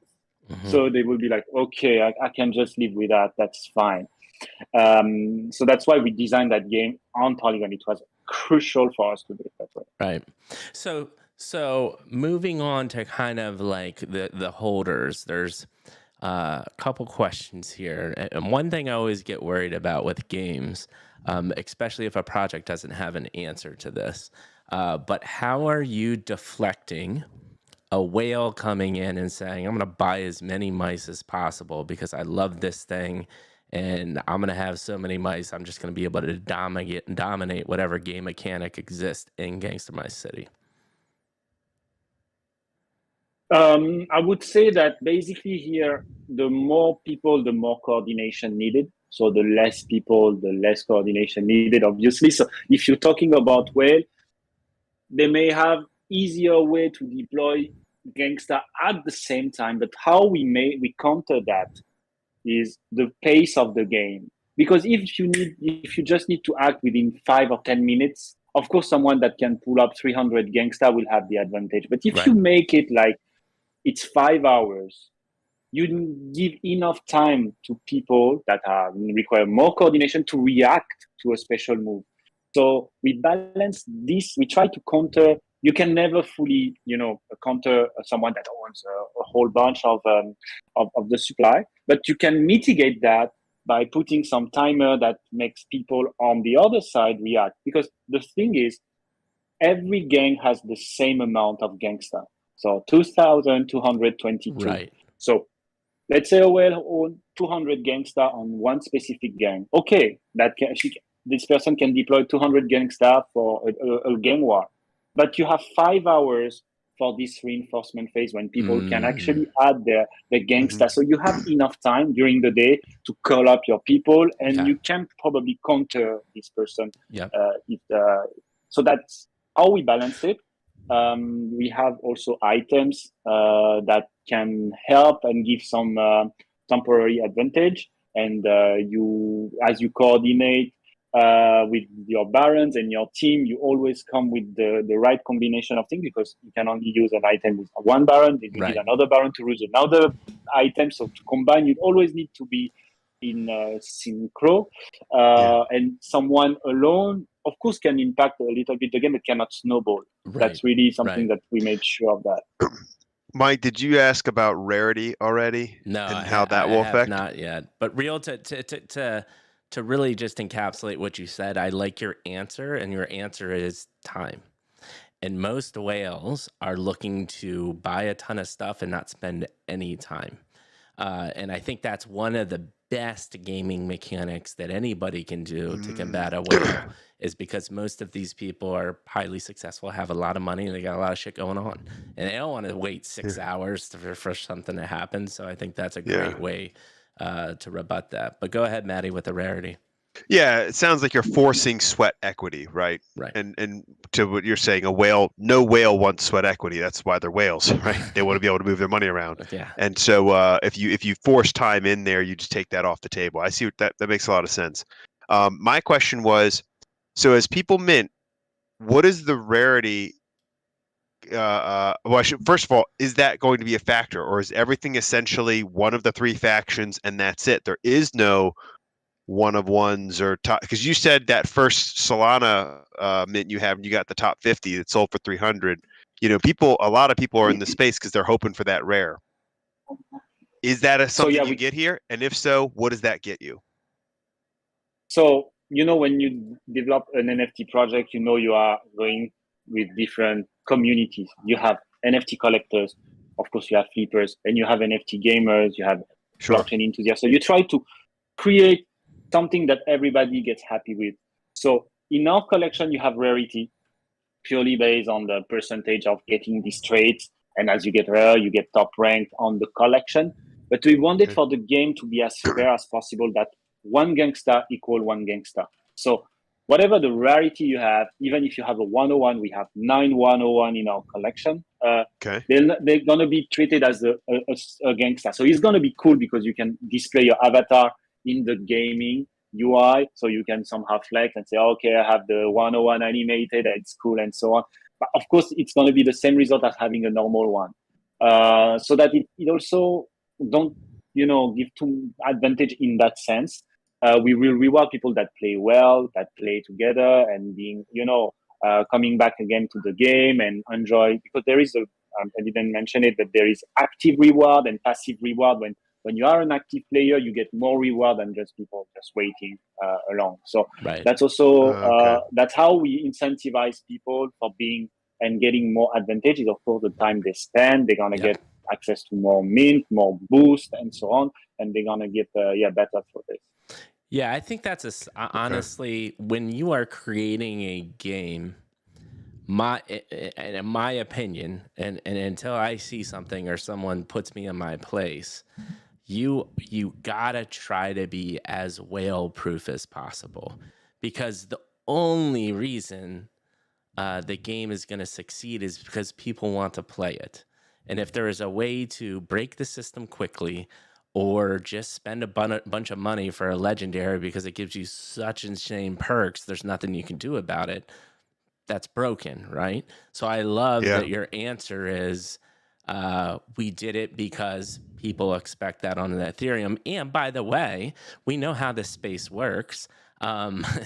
Buy a product, which I think is interesting to me, is people will just buy your NFTs as an investment as well. So rarity is always going to hold a space in this place, right? Like in Ethereum. So someone that lands a legendary probably still will be able to spend it for some money. And the people that do it probably have no clue even what the game mechanics are, because they're just looking at it because it's a cool picture or a cool GIF and they're interested in it. So I think that's the smart move. Any thoughts, Manny? Go ahead. And to add on this, to continue on the fact that we know that maybe there will be some NFT collectors and people that are really more on the rarity, on the collection thing. We made the thing easier for them because they may not want to play the game. They may just want to invest in us, on the team, on the roadmap. Yeah. So we have the renting system available at mint day. Meaning that you don't want to play the game, or even temporarily, just a weekend or during your holidays, but you still want to enjoy the reward because you actually put your Gangsta in renting. So you have the same system as Axie Infinity Scholarship. When you have you put your Gangsta on rent, you decide the profit sharing between you, the owner, and the rentee. So you're going to give out 20% of the total reward to the rentee or more. It's going to be a free market. We let the people decide what is the best amount, and they can put them on rent. And people on the other side can play for free. Okay, I'm going to try the game. So you get also on the other way, someone that don't want probably to play, giving the opportunity of someone playing it for free. So you have a constant flow of new people that can try the game and see how they like before even investing in the collection. So that's and how we design this renting system is that both sides. So it's infinite of time when the renting contract is basically signed up by the parties, and both sides can cancel the rent at any point of time. So the owner can say, okay, I want to get back my NFT, I want to play now, so you can cancel and get back. And on the other side, the rentee can cancel also, and okay, I'm happy, I'm gonna go with my own NFT, so I cancel this one and I just get my own out of a secondary, for instance. So what you're saying, you just made me very excited because I don't have time to play a game all the time because we are working hard in the background. I'm going to buy up a couple of these and just totally destroy the market and say, you take 70, give me 30. Go have fun. And I'll be the high commodity because I'll just be staking mine and giving a majority of my perks away. I love that. It's a great idea because I think, you know, I already talked to Maddie and I have had this conversation a lot. We're quickly approaching, I might need to pay a full-time person to reap all the benefits of the NFTs and the perks that they get, because I can't go into 20 Discords a day and try to interact with all these games. Yeah, it's too much. It's too much. It's a full-time job, man. Yeah. It's crazy.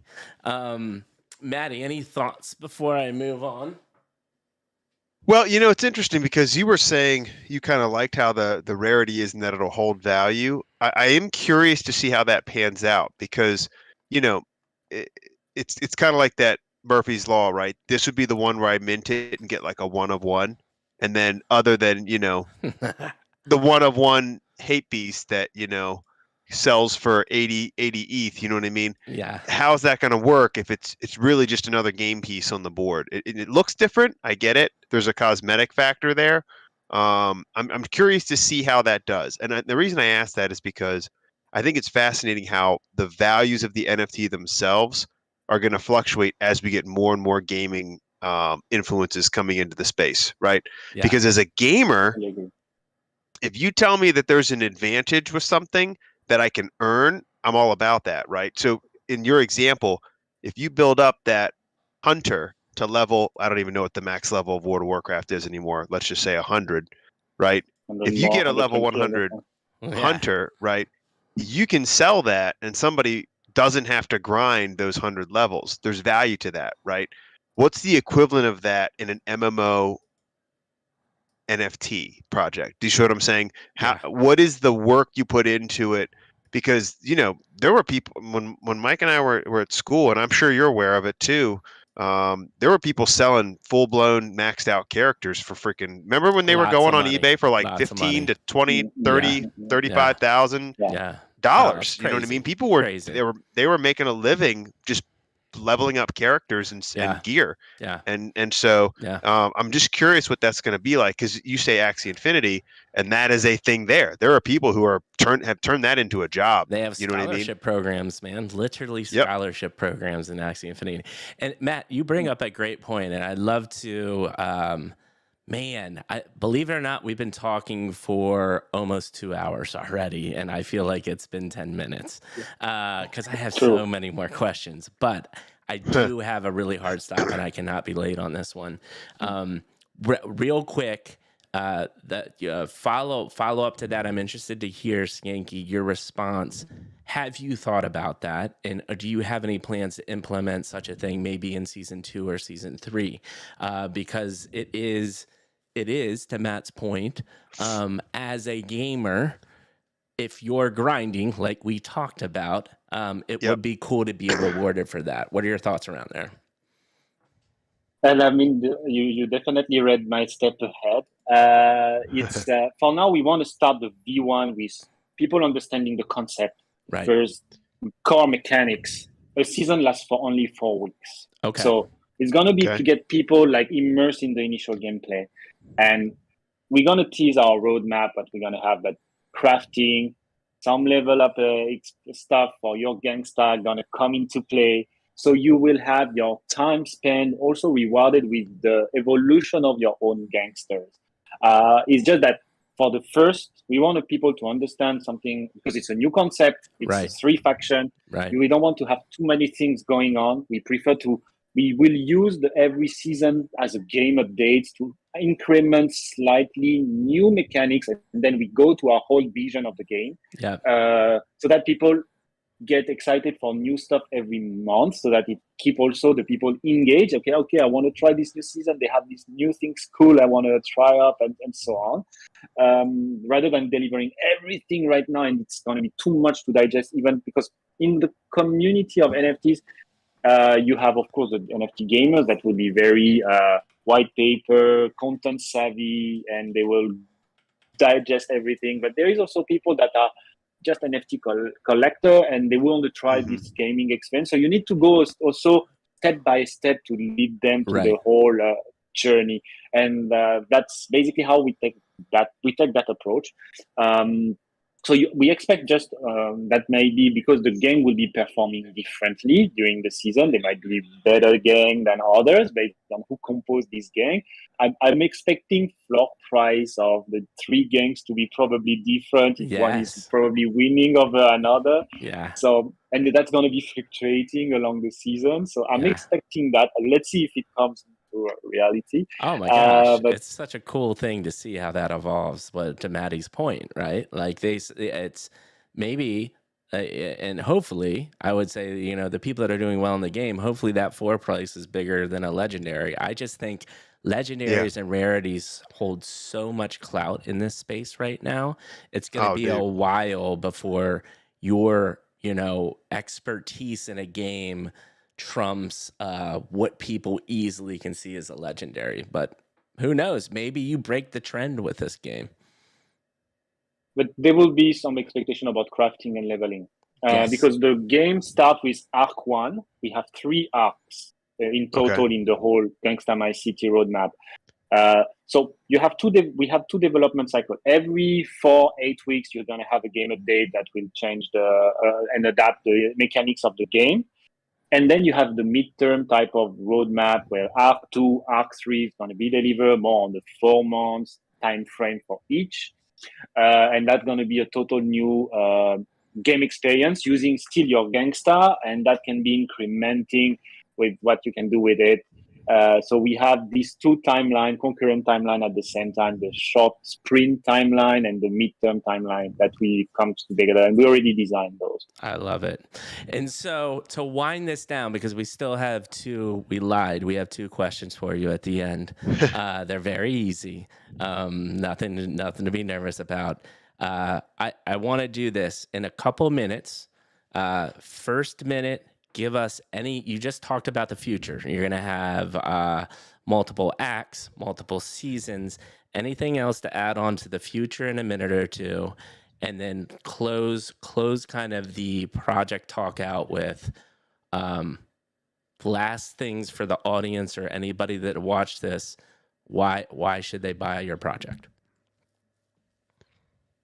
I mean, from their side, I would say that myself been running my own business, so I'm kind of, I would say, knowing how to content holders, but my customer, my employees. So I'm always in that co-creation all along the timeline. We are getting a huge platform with Gojira, and after Mint, we're gonna go really all out and try also to go into the Web 2 and continue building and probably expanding the game not only to Ethereum but other support. I mean, we are very interested with iOS, Android.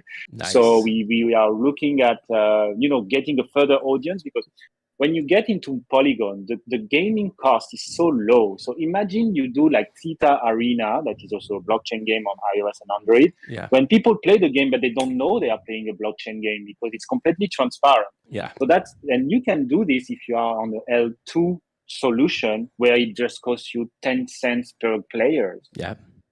So you can do and pass the whole transaction on their behalf, and the guys just play without any crypto wallet.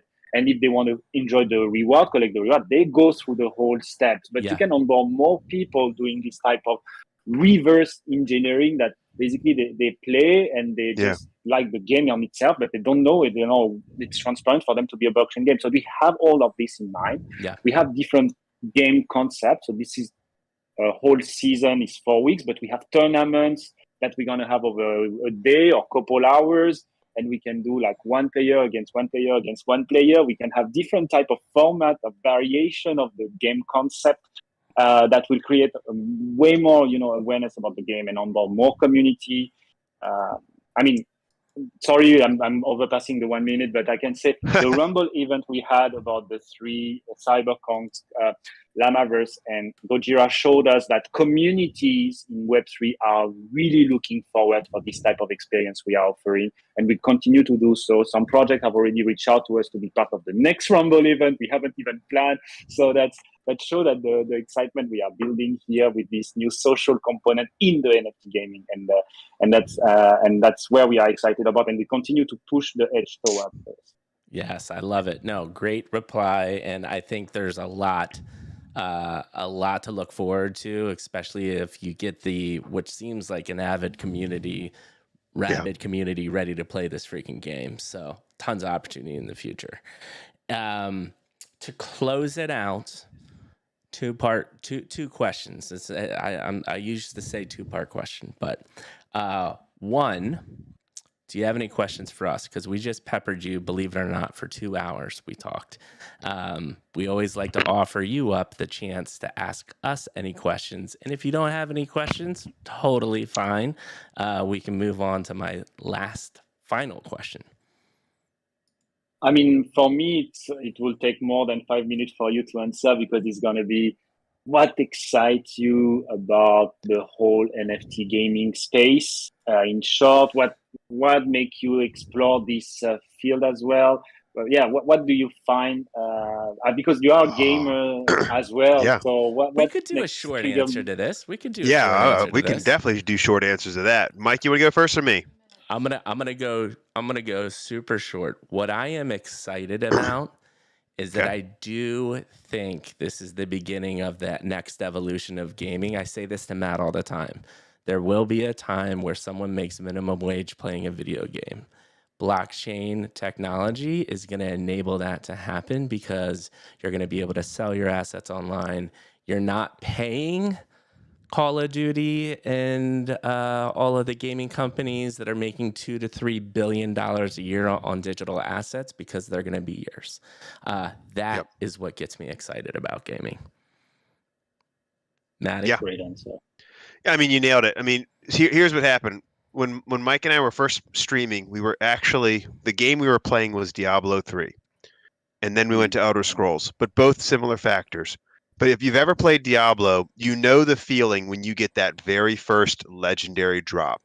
You know, it's different. There's that beam of light coming up, and you're just like, oh my gosh, what is this item? And then you have to reveal it, and it's this mystery. Is it going to be like amazing? And then, of course, is it going to have a great roll? Are the stats going to be good? And then, of course, Mikey G's excited part was they had those primal ancient legendaries. Primals, right? The yin yang, and piss Matt off. But here's the thing. What we always talked about is, like, as cool as that is, it's not worth anything to anyone other than you playing the game, right? What is fascinating to what Mike said is what happens when you can get that perfect roll drop, and all of a sudden you know, wait a second, this is actually my item. You know what I mean? And I can do something with this, and I have changed the value of my character or my weapon or whatever it is, simply because I've been grinding the game. I agree. There'll come to a point where people will be able to play a video game. And I don't think, again, there's always going to be the pro game, that top like 1%. Sure, that's one thing. But the average person is going to be able to say, well, if you really wanted to do this, you could grind and essentially make enough to live if that's what you wanted to do, provided there's a market for it, right? And so that's what I'm excited about. I think that's really neat. The idea of owning the assets that you earn in game is really exciting. Yeah, man, it's super fascinating. I appreciate this question, and I actually have a solution, because it's going to be impossible for us to end this conversation and do what I need to do, but I only have to be gone for like a minute, and then I can hop back. Okay. Why? What I think we should do is you can ask, and honestly, if this is what we should do, I'm gonna say my goodbyes, Maddie. You can, because I think that the last question is very important. I'll let Yep. you ask the last question, Maddie. You can say your Sure. goodbyes. If I'm back, great. If not, Skanky, I know we are going to be talking a lot in the future. This has been an amazing. So I'm just going to say my goodbyes just in case I can't make it back in time. Thank you, Skanky, so much. You are incredibly busy. You're about to mint this project. You were incredibly gracious to even give me over an hour of time on the phone to talk to me. And we know in this space, people can be very shady. You had an amazing story. I can tell you're an incredibly intelligent dude. I'm so glad that you took chances and risks, because that enabled to get you to the NFT space to start a project which sounds like great mechanics. I can't wait to play this game in the future. Like I said in the beginning, you have a friend.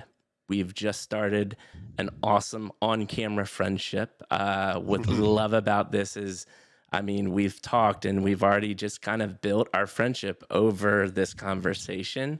And you genuinely seem like a great guy, and the NFT space needs more of this. So thank you so much for your time, man. And I can't wait just to continue to chat and grow together. So thank you, man. Thank you. Big shout out for you guys for giving me the opportunity to be sitting with you and have this chat that doesn't feel like usual type of format. I've been enjoying doing this, and thank you for that. And definitely gonna keep going absolutely on the discussion and chanting ideas.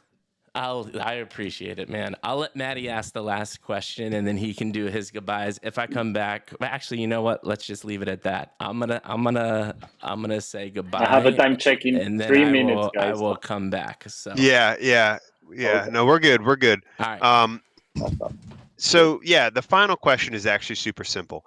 You've done a lot of AMA formats, and what we like to ask is just comparatively, how do you feel like this experience went with us here on Midlife Crisis compared to other AMAs and other questions, kind of answer sessions that you've done before in the past? Wow, it's been very different. I really like this format that it deep dives in other area than just the project and the usual question. It's really like having a conversation with his friends and talking about the whole life and the whole what came when you understand both ends. And that was really a normal conversation. I didn't see the time going, actually. I'm very surprised that it's almost 2 hours now. Right. So that's crazy. This format is awesome. Thank you so much. Yeah, and I think it allows us to really deep dive into when we find out the people behind the projects. I think it makes the projects much more interesting, right? Because, for example, knowing your background in MMORPGs and the fact that you are a gamer and you know what it's like to get sucked in that rabbit hole, and all of a sudden you're grinding creation, secondary quests, crafting, all the stuff, right? Knowing that and knowing your passion for it, I know that's going into what you're doing with this NFT project in this game. You know what I mean? Because you get it. You've done it. You've done the grind. This isn't somebody that's like, let's just make World of Warcraft and Web3. That's not that, right? You've done it. You've played the games. And so that gives me a lot of confidence as also a gamer to say, okay, this is absolutely worth looking into. And I think that anybody that listens through this or watches our clips on YouTube is going to get that from this conversation and say, okay, this is a gamer. He gets it, but he's not just a gamer. He's also a professional. He's got a great team behind him. He's cultivated a great culture with that team by being a leader and a mentor and a coach, as you said. And that's what they're putting into this project that you're coming out with now. And I think that says a lot about who you guys are, what you're putting together, and the team you've built. So overall, man, as a gamer, my thoughts to you. I'm excited about this. This is what Mike and I have been waiting for. We want to see. I believe gaming is going to be the next big evolution of what Web3 can offer, and it sounds like you've been dipping your toe and you're ready to kind of take us forward. So we're happy about what you're doing. Real happy. Thank you very much for all this. Sure. I mean, I've been happy being in this show, and really great to get people excited about our game. We made it designed to be fun to play first. Of course, it's a play and earn experience, but it Yep. has to be fun to play for people to being engaged and having all this. And we are excited for the launch in the 5th of October. We made the mean price very affordable for people to get in, and if they can't, they can always rent who still enjoy the game for free. So we try to lower the barrier of entry to the NFT gaming. And that's our vision, and we hope we continue forwards, and that's going to be a great journey for us. It's just the beginning. I mean, we have been already for a year, but we continue pushing forward the edge of it. Yeah, very Awesome. excited for what's coming. Yeah, absolutely. Can't wait, man. Thank you so much for taking the time with us. We really appreciate it. And yeah, man, we're going to be in touch. Like Mikey said, this is just the beginning of a friendship. Good luck with the mint. It's going to go awesome. Let us know if there's anything we can do from our side. And like we said, we're going to make sure we get all these clips over to you as well. And then for everybody else that's watching, thank you so much for hanging out with us tonight. Godspeed. Good seeing you on there. Let's see here. Ray, Bond, GC Los, ATX Dubstep. Let's see. Who else? Star was in there. We appreciate you guys. Thank you all for watching. And we will see you all on Tuesday for the next show. It'll be at 9 Eastern Time, 6 West Coast Time. We'll see you then. Cheers. See you later, Skeggy.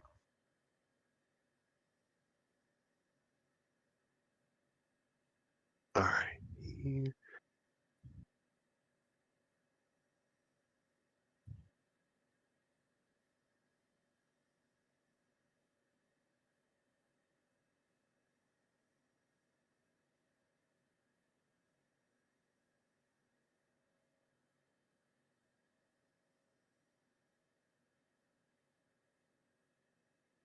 The fun part's going to be Mikey is going to come back to a live stream. So if anybody's still watching, make sure to wave hello.